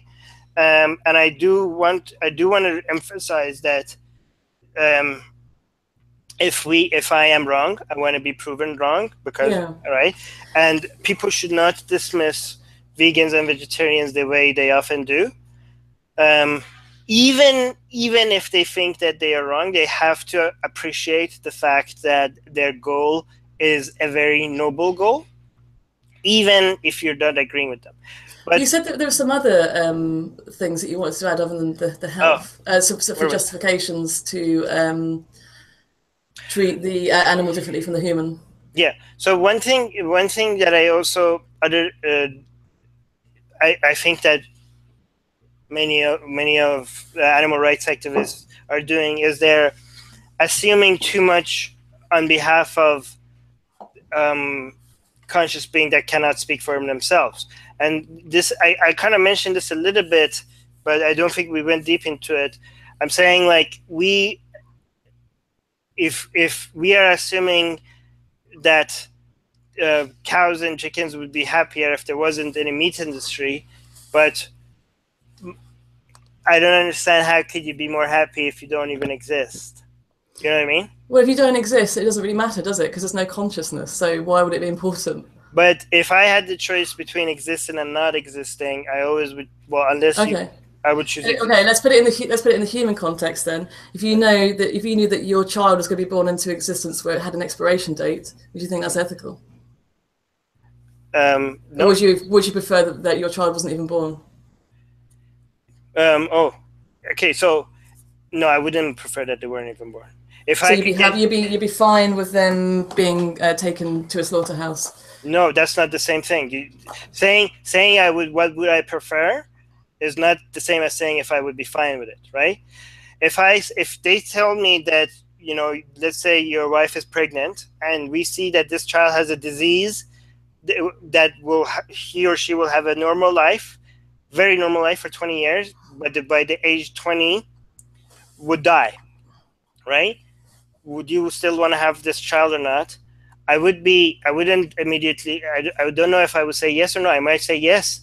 And I would say I would make that 20 years the best 20 years that he or she could have, right? As a parent, right? But forget about having the child, but asking myself, if they told me that we're going to kill you. Hang on a second. Are you saying the child is going to die from some terminal illness? Because that's not the same. That's a false analogy. Okay, well, I'll give you a better example because I can't decide I'm saying putting myself in a position, right? If you put me in a position that say, Armin, you're either going to live in a world where you are born and we will kill you at age 20. And this is not saying, and here's the thing, I don't want to say that you're talking about preferences, not whether it's fine or not, right? Obviously, between killing me and not killing me, I would choose not killing me. That would be my preference, obviously, right? But between not being born and being born and being killed at age 20, I would choose being born and being killed at age 20. Well, I asked you if you were bearing a child and you knew that had an expiration. Would you have a child if you knew that they had an expiration date where you knew they were going to be killed for an unnecessary reason? Would you think that's ethical? See, you're asking two different questions. You're asking, would you still have a child, or would you or do you think that's ethical? Those are two very different questions, right? Would you rather have a child born into existence that you knew there was going to be killed at a very early age for an unnecessary reason, or not to have that child at all? Which would be more painful? Which would be more painful? To me personally, you're right. It would be having the child. But what about the child herself? Which one do you think she would prefer?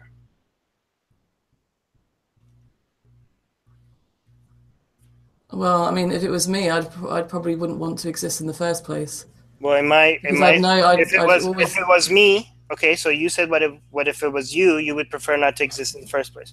If it was me, I would take 20 years over nothing. I would take 20 years over nothing. Knowing that you're going to be killed for nothing. Unnecessary reason. For no reason at all. Let's say for no reason. The government is going to be like, that's it, you're done, 20 years, that's enough. They're going to kill me for no reason at all, right? Yeah. Between not existing at all and existing for 20 years and being killed for no reason, I'll take existing and being killed for no reason. And the difference between you and an animal is that you have language, right? Right. An animal can't do anything about being slaughtered. They don't get a choice. Exactly. So when I'm saying, why are we assuming... Therefore, because you have language, and if you're born into existence where you know that you're going to die at 20 years old, you can try and change it with language. You've got the fucking internet.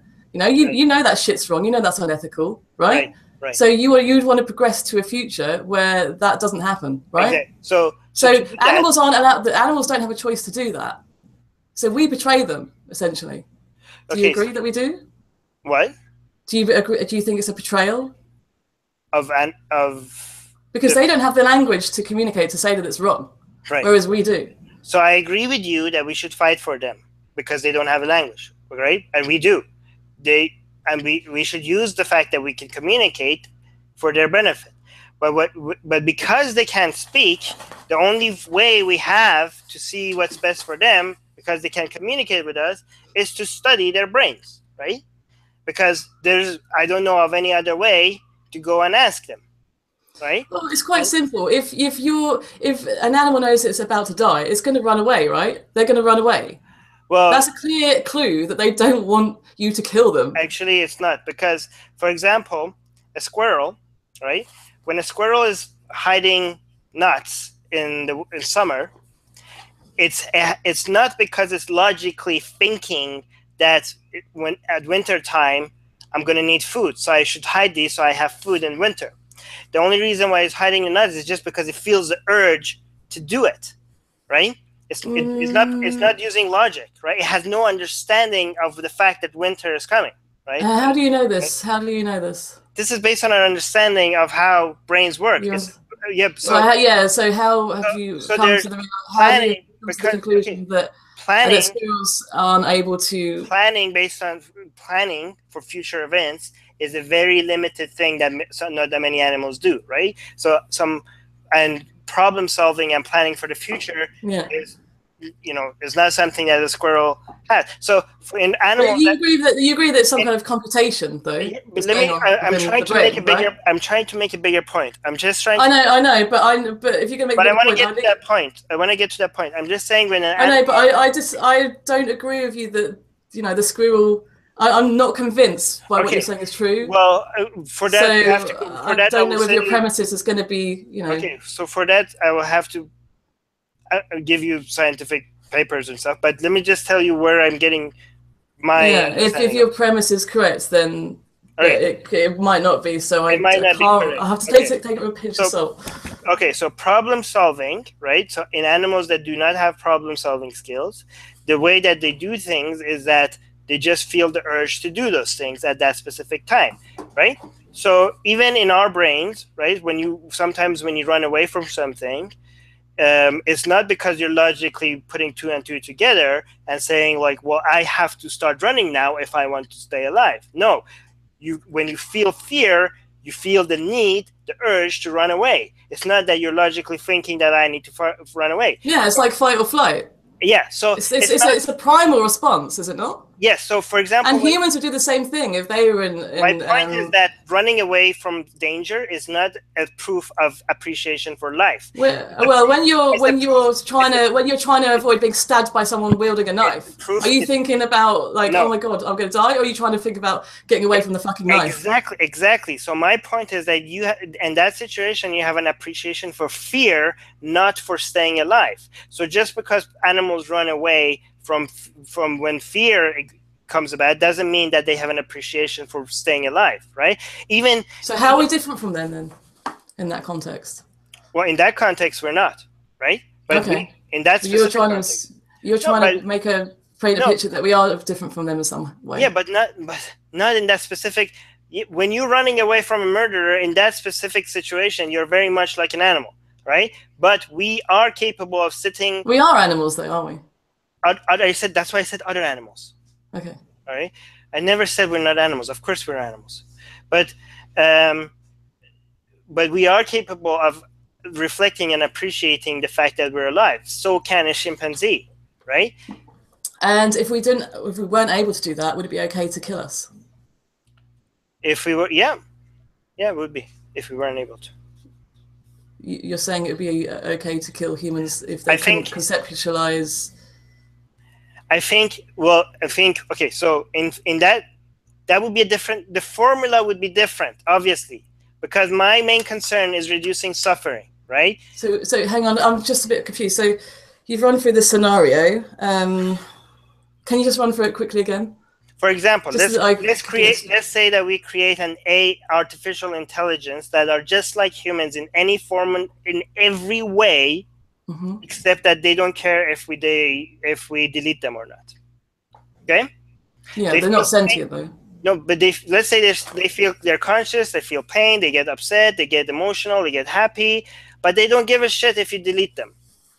In that case, I don't think it matters if we delete them or not. If they don't give a shit. Yeah, because they're not sentient. Define sentient. Being conscious, I guess. Well, I'm saying they are conscious. I'm saying, let's say you build artificial intelligence that is conscious, right? But it doesn't give a shit if you delete it or not. In that case, it's okay to delete it. Yeah, because they're not a sentient being. But I'm saying you said if it's the same as sentient is the same as conscious. I'm saying these are conscious artificial intelligence. Let's say we create conscious artificial intelligence. So they're basically humans then? Well, no, because you said okay, humans are not the only conscious beings. I think you agree with that. Well, I don't know. I mean, I still want you to answer my question. Is it? You mean you almost went there? Is it? That's what I'm. Is it ethical to kill the human being that doesn't have a self-awareness concept? If you're not self-aware, you're saying yes, it is. You're saying yes, it is. If humans are have no self-awareness, they're not humans anymore. That's why I try to create a hypothetical situation. So is it ethical to kill them? Ethical. Define ethical, because here's the problem I have with these words. This is why I always try to reduce it to, I'm trying to reduce pain and increase happiness instead of using words like rights, ethical, okay, good, bad. If you want to do the semantics game, I can Google the meaning of ethics. No, that's what I'm trying to not play the semantic games by saying that reducing suffering and increasing happiness, because I don't want to get into the semantic games, right? So is ethical, what does ethical mean to you? Does ethical mean to you reducing suffering and increasing happiness? Is that what ethical means to you? I'm just going by what it says here in Google. Moral principles that govern a person's behavior or the conducting of an activity. Okay, that's so the moral principles. What moral principles do you?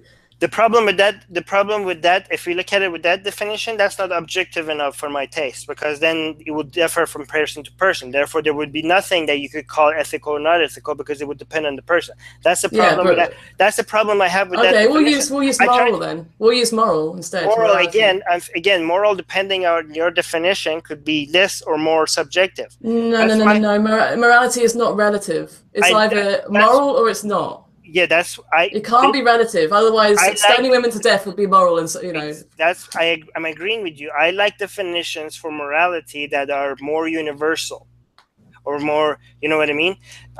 That's why I go with the definition. That definition over there is not, for me, is not universal enough. It's relativist.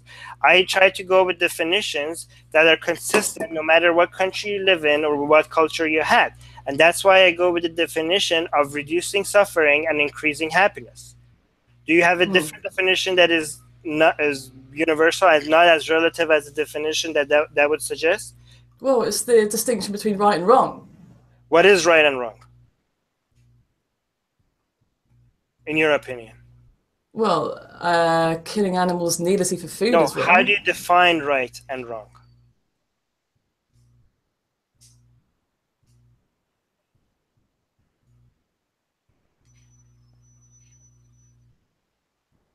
Do you have a definition for it? The definition for right and wrong? Yeah. I have a definition for it, and I try to be true to it, right? For me, right is something that increases happiness and reduces suffering, and wrong is something that increases suffering and reduces right. Yeah, happiness. Like the moral landscape, like Sam Harris kind of concept, right? Is that where you're coming from that position? A little bit. Well, I did mostly, yeah. You've read the moral landscape here? Yeah, I did find some things and I disagree with it in it, but kind of like that, yeah. So increasing well-being as far as we can keep our freedom, and reducing suffering. Well-being for all conscious being, not just humans. Okay. Right. So my right and wrong is not limited to humans, obviously. Not just even animals. Anything that could experience happiness and pain. Yeah. So the moral baseline, which therefore should be the moral baseline should include animals and artificial intelligence that we one day create that has the capacity. Well, sorry. So by your own admission, then you should say that the moral baseline is that we should extend the right to life to sentient beings that can have the capacity to suffer and has the capacity to experience well-being. Sorry, there's so much background. Can you hear the background noise, or is it okay? It's not too bad, actually, no. Okay, so... I mean, if it's causing you a problem, we can... Yeah, no, that's okay. So what I'm saying is that what the harm and suffering that different conscious being can experience depends on their, brain or whatever that works like a brain, right? So if you build an AI that can experience happiness and pain, but that artificial intelligence has no appreciation for existing. So, for example, if I tell the AI I'm going to delete it in 5 days, if it doesn't distress her or it or him, right, that's not a crime, right? Because we built an AI that has no even though it does experience many emotions, an appreciation for existing is not one of them. In that scenario, it's not a crime to delete that AI. Right? So when I'm looking at causing suffering and causing happiness, you also have to look at this conscious being and the way they process information. So when people say that pigs, for example, experience more pain than humans, that makes me more concerned for us inflicting pain on pigs. But at the same time, if they have no appreciation for life, taking away that life is not robbing them of anything, unless they had children that, for example, that have emotional suffering for the fact that you took the mom away, like those kind of situations, right? Well, all pigs in the livestock industry have that problem. Yeah, and that's bad. I think the fact that how are you gonna breed animals that don't mourn their babies been taken away from them, because they're going to have to breed, aren't they, to produce meat? Yeah, but these are the things that we have to address. Here's what I think that with the animal rights activist group, so you understand the limitations of the intelligence of many animals, right? Mm-hmm. And their limitations, right? But it doesn't mean to say that, because they're less intelligent or don't have a self-awareness concept, that they deserve not to have the right to life. That wasn't where I was going. Yeah, but I'm just clarifying my position. Yeah, I completely agree with you on that. Okay, my claim is that another animal that has very limited intelligence at times is humans, right? And very limited under, like most. What I'm trying to tell you is that me and you and the people that are listening to this are a minority of people that reflect on things. Even if we disagree, most people don't reflect on things that much, right? So when it comes to selling to humans, the process of trying to get them to be more nicer to animals, you have to go also by practicality, right? Well, hang on a second. So you're putting your self-interest above the right of that animal's life? Is that what you're saying? No, I'm saying if we practicality. No. I'm saying with the goal of trying to reduce suffering of animals, right? If with that goal, I'm trying to say what messages will resonate if I go to my fellow humans, right? Which are not always rational. What's the most practical sales that I can make to them? The most practical sales pitch, did you say? Yes, for example. So you're talking about the practicalities, how vegans communicate to I think we can. Yes. I think what so we're getting off track from the actual argumentation. Okay. All right, sorry. If you want to carry on, that's fine. I still want you to either concede or admit, kind of like you need to think about a bit more about that question I asked you before, though, about in the human context you would think it's unethical, but in the animal context you think it's ethical. Which I still think we have a bit of work to do there, but. Where was I inconsistent? Well, you. I think I don't know. I think you changed your mind. Actually, I think you said it would be. At first, you said it wouldn't be ethical to kill the human who doesn't possess a self-awareness concept.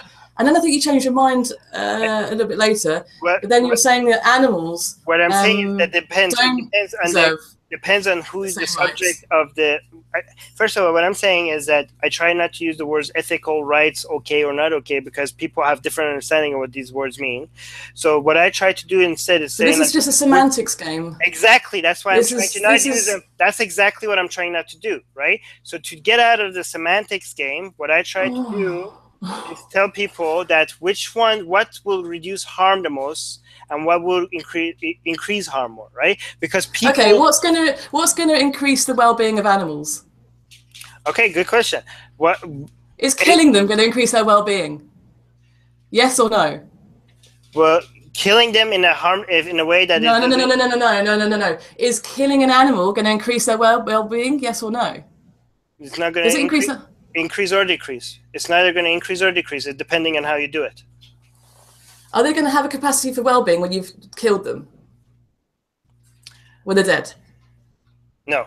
Okay. So would you agree that it's not increasing their well-being then because they're dead? But they also don't have a capacity for suffering if they're dead, right? It's not increasing their well-being then, is it? It's increasing. Depending on the situation, it could be increasing it or decreasing it or make no change. So that's why we have to change the situation. No. You have to change the situation. If you're killing someone, if you're killing a sentient being, right, and thereby cutting off their capacity to experience well-being, are you increasing their well-being or decreasing it? That's why I give you two hypotheticals. If somebody that is suicidal, if you give them assisted suicide, you're increasing their well-being. But that's a false analogy. You can't use that analogy in this context. That person wants to die. That person wants to die. That's why another example is an artificial intelligence that has capacity. No, I'm saying a conscious artificial intelligence that could experience happiness or sadness, but has no appreciation for being alive. How is the AI different from a laptop computer? They're conscious. How are they conscious? Okay, now we have to go into a huge topic of how you define what is conscious or not, and that's another 5-hour topic. But that could give you. But for that, I'm just trying to assume an AI that has consciousness. Okay, right. Yeah. So is it increasing the well-being of an animal to kill them? No, but Okay, but you're saying that you are for increasing the well-being and decreasing suffering. What I'm yes? trying to say is that you're trying to make it binary. Wait, let me fix the camera. Okay. It's a bit pixely. Am I still pixely? Yeah. Oh, there we go. Yeah, okay. Yeah. So I'm just saying it's not that binary. It depends on the situation. Well, it either is or isn't. No, increasing their well-being. It's not that black and white. It's more complicated than that. Okay, how is it more complicated than that? Depends on the animal, depends on how you kill them, and depends on the other animals around that animal. Okay, so how is it increasing their well-being? I didn't say it's increasing or decreasing. So I said depends on the situation. Right? Okay, in the situation where they're going to the slaughterhouse and they're going to be killed for food. All right, so is this slaughterhouse killing them in a very painful and distressing way, or is it like? Okay, well, we can talk about the industry standards of how they die. I mean, we won't talk about halal, but we'll talk about the industry standards, the most humane practices. Exactly. Okay? So this is what I'm saying. So, what I want to fight for is better industry standards. Okay, well, let's go through the industry standards as they are. And in the UK, we like to pride ourselves on the best industry standards for welfare for animals, yeah? So the industry standard for killing cows is a bolt gun to the head, yeah? I can't think of the figure how many cows are killed per year in this country, but it's about, the most conservative estimate for the world is about 56 billion animals a year. Okay, and so a population of 7 million, 56 billion. And that, I think that figure has gone up by about 70 billion now per year, right? Do you think that every single cow has been stunned correctly before slitting its throat? No, and that's what I want to be fighting for better industry practices. Okay, and for the industry standard for pigs, the most common practice now, the most humane way to stun a pig is to put them down into a gas chamber, and that actually makes it possible so that when they come out of the gas chamber, you know that they are unconscious. That process can take up to 30 seconds to render them unconscious, and the gas that they use is actually CO2. Now, CO2 actually burns you from the inside out. It burns anything like your eyes, your nose, anus, mouth, anywhere that's got moisture, it burns. Right. Yeah, and that is the industry standard these days. Yeah, that's what it's the most cost-effective way, and it's considered the most humane way. Right. Well, I don't know about this, and I should. And the thing is that I think that the better industry standard, fighting for better industry standards, is the right way to go. Okay, so what would be a more humane way to kill an animal than those two practices? Again, I don't want to act like a professional when it comes to that. But the thing is, if you're saying that there's a more ethical way of doing it, you must have an inclination of how that could be done. I think otherwise, what the end result should be, it should be somewhere that is painless, is not painful. That's what I know. Okay, so what would be the most ethical way to kill someone that is not going to it's going to cause the least amount of pain? I have to talk to people that are involved. I don't know. I mean, for me personally, maybe I don't know, maybe give me a poison that is not going to hurt, that is going to just put me to sleep. And then that would render the meat unedible then, wouldn't it? I know. That's why I said poisonous meat. It's poisonous enough as it is. So that was a different question, though, right? So you're saying, I'm just saying that I don't know. I have to ask. Yeah. I'm not a professional at killing. Right? Yeah. Okay. But do you see that there's probably not any? I don't think it's going to get any better, because these practices are considered the most humane. The most humane way of slaughtering animals. The bullet to the head. The highest amount of welfare. Painful? The bullet to the head, is that painful? I have no idea. Do they measure do they measure brain waves in cattle when they bolt gun them to death? Well, as soon as the brain is disconnected from your pain sectors, there's no way for it to be. Well, you're just assuming that, but I have no idea whether that's correct. It's more than an assumption. If your brain is disconnected from pain receptors, how could it experience pain? And would you accept that same way of killing yourself for the same reasons? So bolt gun to the head, if it was painless, would you think that's ethical? If I was going to die? that would be, yeah. If somebody told me that would be less painful, they would like, then I'll choose that. If and somebody, do you think that would be ethical? well, again, Morally, do you want to? You said you don't like to play the semantic game, right? So you said you don't like. Do you think that would be right or wrong? Compared to what? Compared to not killing me, it would be wrong. Yeah. Compared to me not ever existing. Yeah. If there's a choice between killing you and not killing you, which is right and which is wrong? Okay, let me tell you this. Compared to not killing me, it would be worse. But compared to me not existing at all, existing and dying away, that's better. You understand what I'm saying? So between these two options, me living to age 20 and then being killed in a painless way, and not getting killed until I'm old, obviously I'm going to choose not getting killed until I'm old.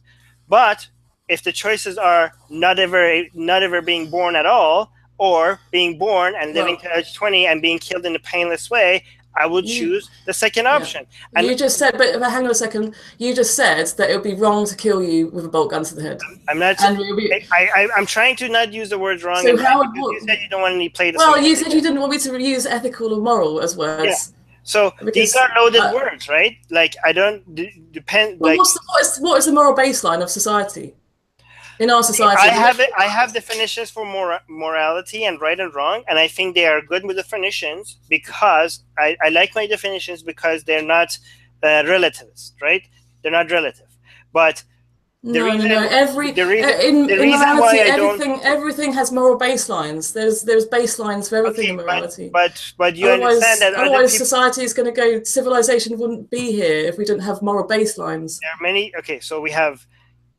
Many different things. We have laws and morality are different things, right? Yeah, morality and some definitions of morality are so shitty because they make them relative, and some definitions of morality, in my opinion, are better because it makes them not relative, right? So, but that's why. But because other people use shitty definitions of morality, I try not to use them because their understanding of morality is so shitty that I don't want them to, right? So, why is it wrong to kill you? Why is it wrong to kill you? Okay, so I gave you two different scenarios, right? If I had the choice between killing me and not killing me, right, I would choose, and in both of these scenarios, I would be alive for a while. I would choose not killing me. But if I had to choose, this is the important part. But if the options were not existing at all, and living and then killing me, obviously I would choose existing and then killing me. And I'm saying, okay, so why is it wrong to kill you? See, that's not what I'm talking. I'm talking about consequences, and you're talking about principles. No, but I'm asking you the question: why is it wrong to kill you? In which one of these situations? In the first one or the second one? In the whatever world, you want. Whatever you want. Why is it wrong to kill you? Okay, in the first example, it would be wrong to kill me, right? Because the other alternative would be that I would be living longer and enjoying life more. In the second option, it wouldn't be wrong to kill me because you killing me gave me the chance, was one of the options for me. What was the option? Sorry, I'm a bit lost. All right. The first one was. So if my two options was in a world that either I live to age 20 and you kill me, or I live for a very long time. No. Why is it wrong to kill you now? See, you're missing. Why is it wrong to kill you? I think you're missing my point. I'm asking. I know you. I don't know what point you're trying to make, but I'm just asking you a simple question. Why is it wrong to kill you? My example is trying to make that point clear, but you're not. But you're trying to put me in a binary answer. But I'm not refusing to give a binary answer. Because I'm a consequentialist, I'm not a principalist, right? I'm giving you scenarios instead of giving you binary answers. Because if you live by some consequences, it's not don't do this because it's wrong. It's you examining the consequences of what you're doing and trying to come up with a solution that has the least amount of suffering. And that's more complicated than coming up with wrong, right answers for every single action. That's easier to do. So So are you saying there'd be some context where it'd be right to kill you because of the consequences? I'm saying in an example that the only way for me to be in this world was me at some point getting killed. If that was the world that I lived in, then I would prefer that over not existing at all. How does that answer the question, though? I don't really understand. Because I don't live in that world. How is that?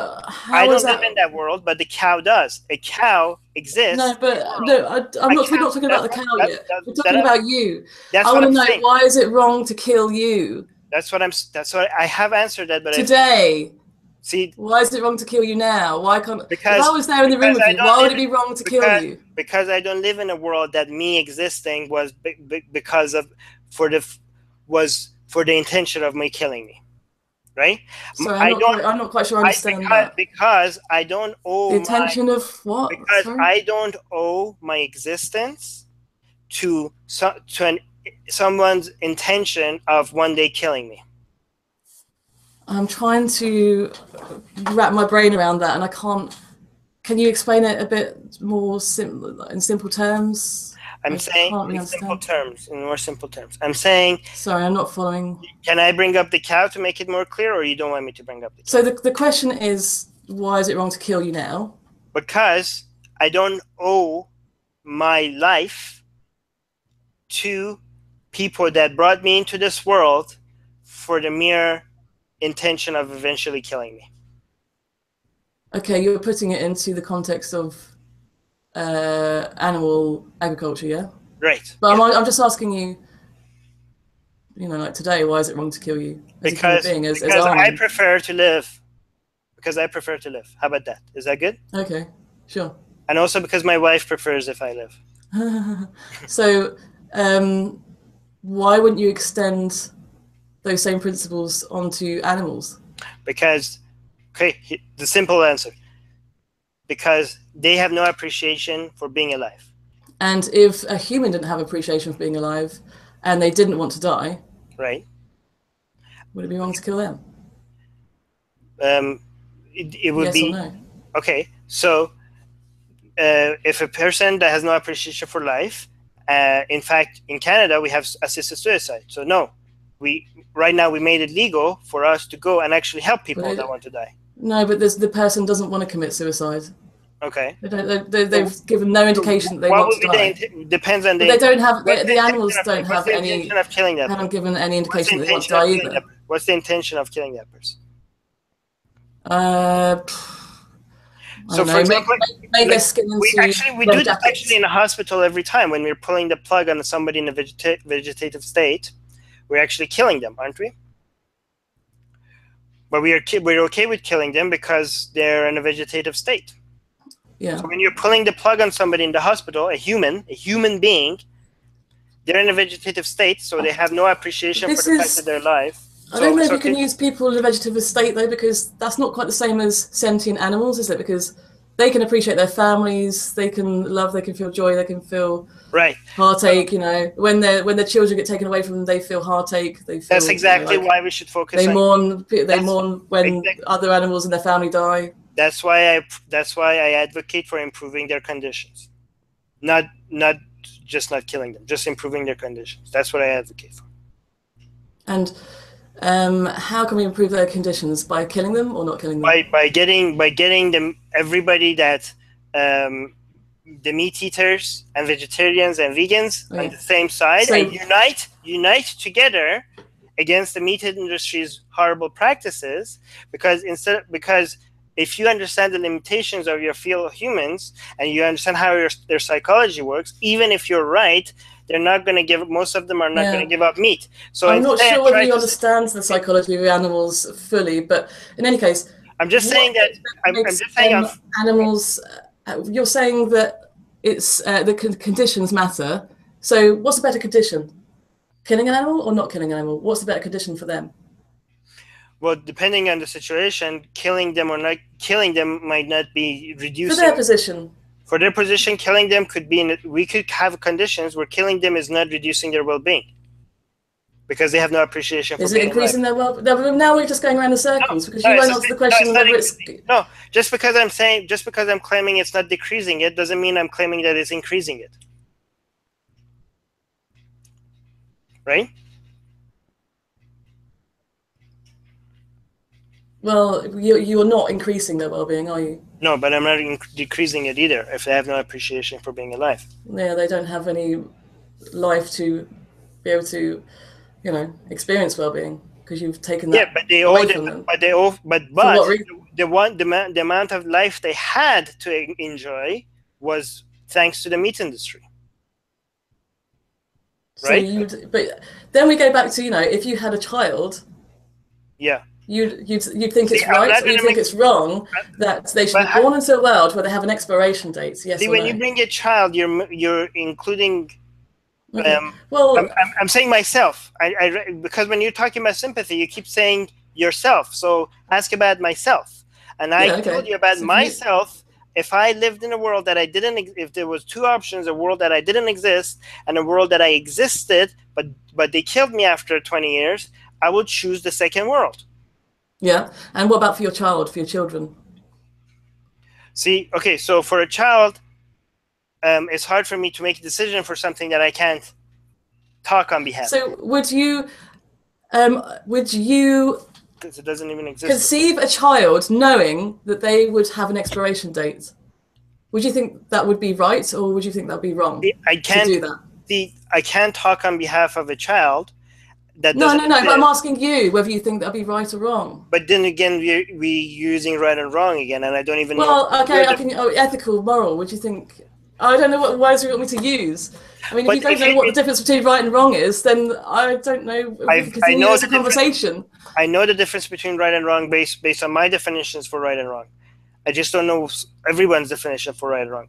I'm not saying everything is right and everything is wrong, and there's no difference. Do you think that most people think that bearing a child into a world would have an expiration date? Do you think the consensus of people would think that'd be right? I don't. This is a fallacy of based on popularity. Most people? I don't choose what's most right people want well-being for their children. They don't want children to be born into a world where they know that there's going to be an expiration date. Is that right? My definition of right and wrong, it has no bearing on the number of people who believe in something, right?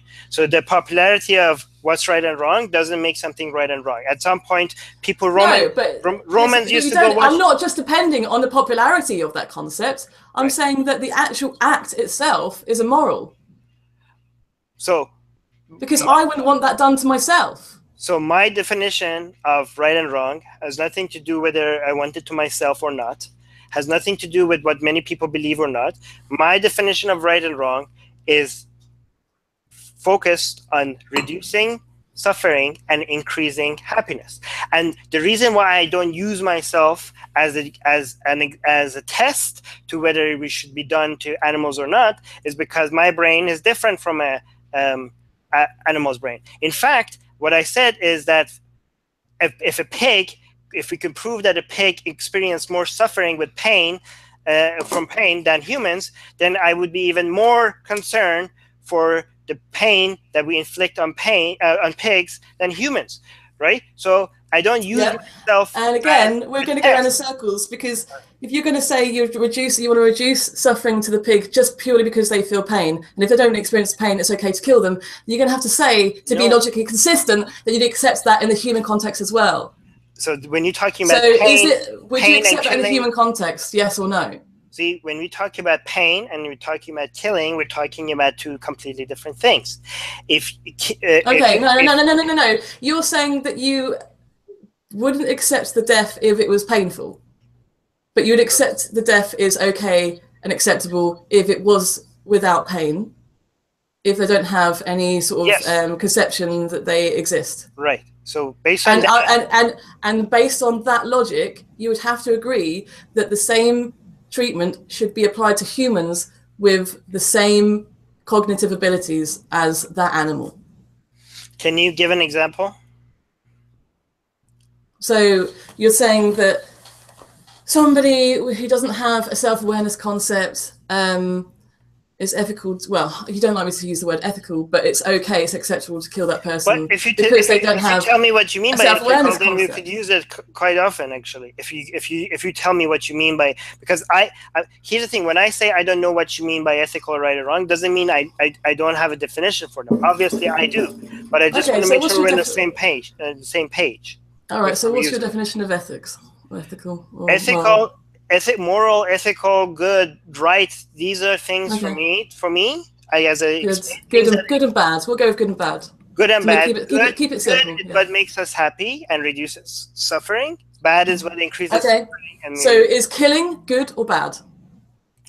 killing something that has no appreciation for self-being is neither good or bad. Okay. So is killing good or bad? Neither good or bad. If it's for example, if I kill a mosquito, that was neither good. If it was causing harm, if it's causing harm for me or my people around me, that's actually a good thing because the mosquito experienced nothing, Okay. right? Killing a human, good or bad? Well, Killing an innocent human. depends. Well, innocent human, obviously bad. Okay. Killing an innocent animal, good or bad? Without pain or with pain? Whatever you want. Without pain. Which Good or animal? good or bad? Is it self-aware or not? Whatever you want. Well, it depends on the scenario, right? Well, is So, it good or bad? okay, animal that has no self-awareness, if it's killed in a painless way, it's neither good or bad. So is it good or bad then? Neither good or bad. I just said you. Okay. Well, you can't really be. It's got to be one or the other because How there's so? consequences to every action, right?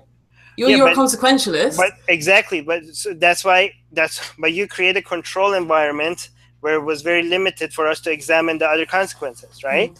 So it seems to me like you don't answer the question because if you say yes, it is good, then that has sort of connotations. Well, what it seems to you is not the case because I'm being honest about the so you give me a very simplistic example. If you want me to examine the consequences, you have to put it in more context.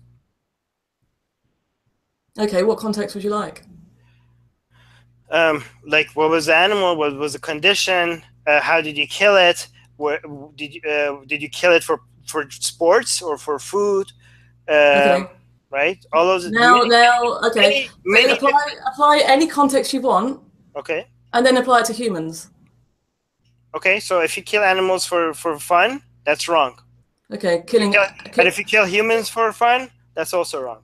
There. Okay, killing humans for food. Killing humans for food is wrong for the people that are doing it because it's emotional trauma for most people to eat another human being. And killing animals for food. Killing animals for food, if it's done in a method that doesn't cause them any pain, and if it's an animal that has no appreciation for self-awareness, it's not wrong. Okay, so killing the humans who don't have a self-awareness concept.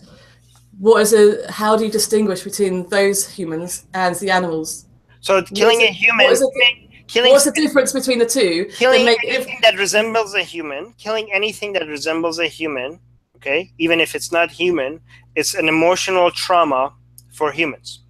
More emotional trauma than killing animals, and that's unfortunate reality. Okay, so the rightness or wrongness of the action depends on the emotional trauma for the human. Not the human, for anything that has a capacity of experiencing emotional trauma. Okay, so the rightness or wrongness of that action depends on the trauma of the perpetrator. Not just the perpetrator, but the people that are that witness it, right? But also the perpetrator. For example, do you know Westworld? No. Westworld. Okay, so these are these robots that look like human, and let's say they're not conscious, right? But people go in this world and they just kill and shoot and rape this human-like beings, and this is, for me, and what seems to me the message of the show is that this is killing their morality, even though killing their sense of sympathy, even though these human-like beings have no sense of, maybe that's debatable, maybe have no sense of understanding what's happening to them. there is still something wrong with you constantly practicing something that resembles a human.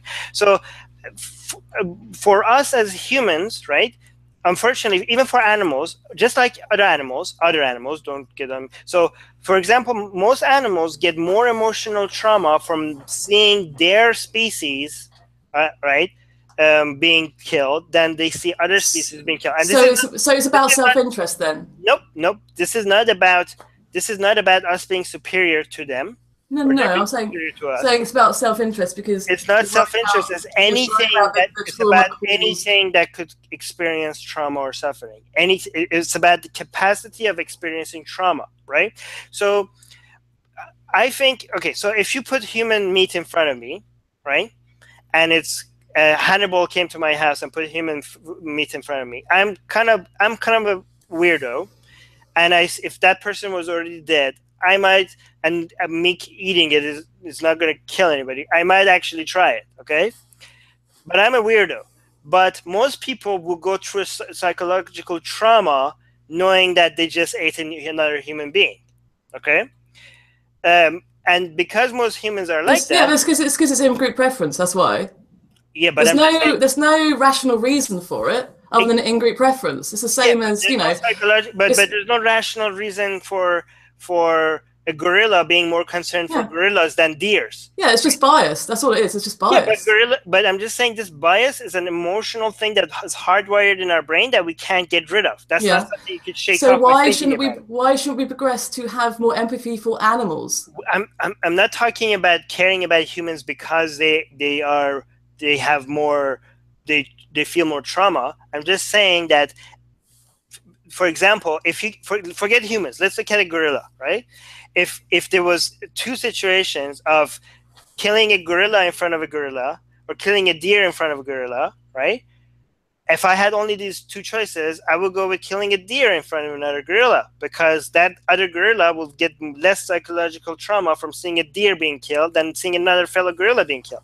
And because but again, that's just in-group preference. That's just in-group psychology. That's preference. It's got nothing to do with. That's preference for less trauma. Preference for less trauma. Anyways, I think this. Let's pick this up again. How about that? Yeah, I'm just gonna. I just need to quickly go to Lou. Okay. I'll let my boyfriend take over for a minute. Would that be right? Well, actually, can we stop this? Can you just give me one message for everybody for them to consider, and then we could pick this up another time, because I also have to go. Like, can you give tell audience why I'm stupid? Tell the audience why I'm stupid and why I'm being wrong. No. I mean, I'm not. I never said you were stupid. But we're all stupid about some things. I might be being stupid about this. My position is, like, if you can't differentiate between an animal and a human in a meaningful way, i.e. distinguish, like give a trait or an example or a difference between a human and animal that would say if that difference was only present in humans and not the animal, would, you know, cause you to treat them differently. If you can't distinguish between them in a meaningful way, then I don't see how you could justify killing animals for food. Okay. Needlessly. And can you tell the audience if you wouldn't want the same? Okay, yeah. And can you tell the audience where they could come find your YouTube channel, and if they want to get more of your content and more of your arguments, to come and find you and follow you? Yeah, I mean, if you like these kind of debates kind of style things, I do them all the time. I do, my channel's called Banana Warrior Princess. It's like Xena Warrior Princess, but the banana is the vegan bit. And I do sort of street activism, street epistemology, I call it. Okay. Can you send me a link to your YouTube channel so I can link it up in the description so people can definitely will, yeah. Okay, all right. Yeah. And Twitter as well, or just YouTube? Twitter is bdubprincess, or just search Banana Warrior Princess. Facebook, Instagram, everything really. Yeah. Okay. All right. I'll link. You send me the link to all of them, and I'll just link it in the description to everybody that wants to come and hear more of you. Yeah. Okay. And if you're okay, would I be okay to upload this onto my channel too? Yeah. Go ahead. Yeah. That'd be cool. Yeah. Okay. Yeah. No. Go ahead. It's an interesting conversation. Yeah. All right. All right. I think we should talk again. Definitely. Yeah, I think so too. All right. Okay. Thank you for the opportunity. Yeah. Thanks very much for talking to me. All right. You take care. Bye. Bye.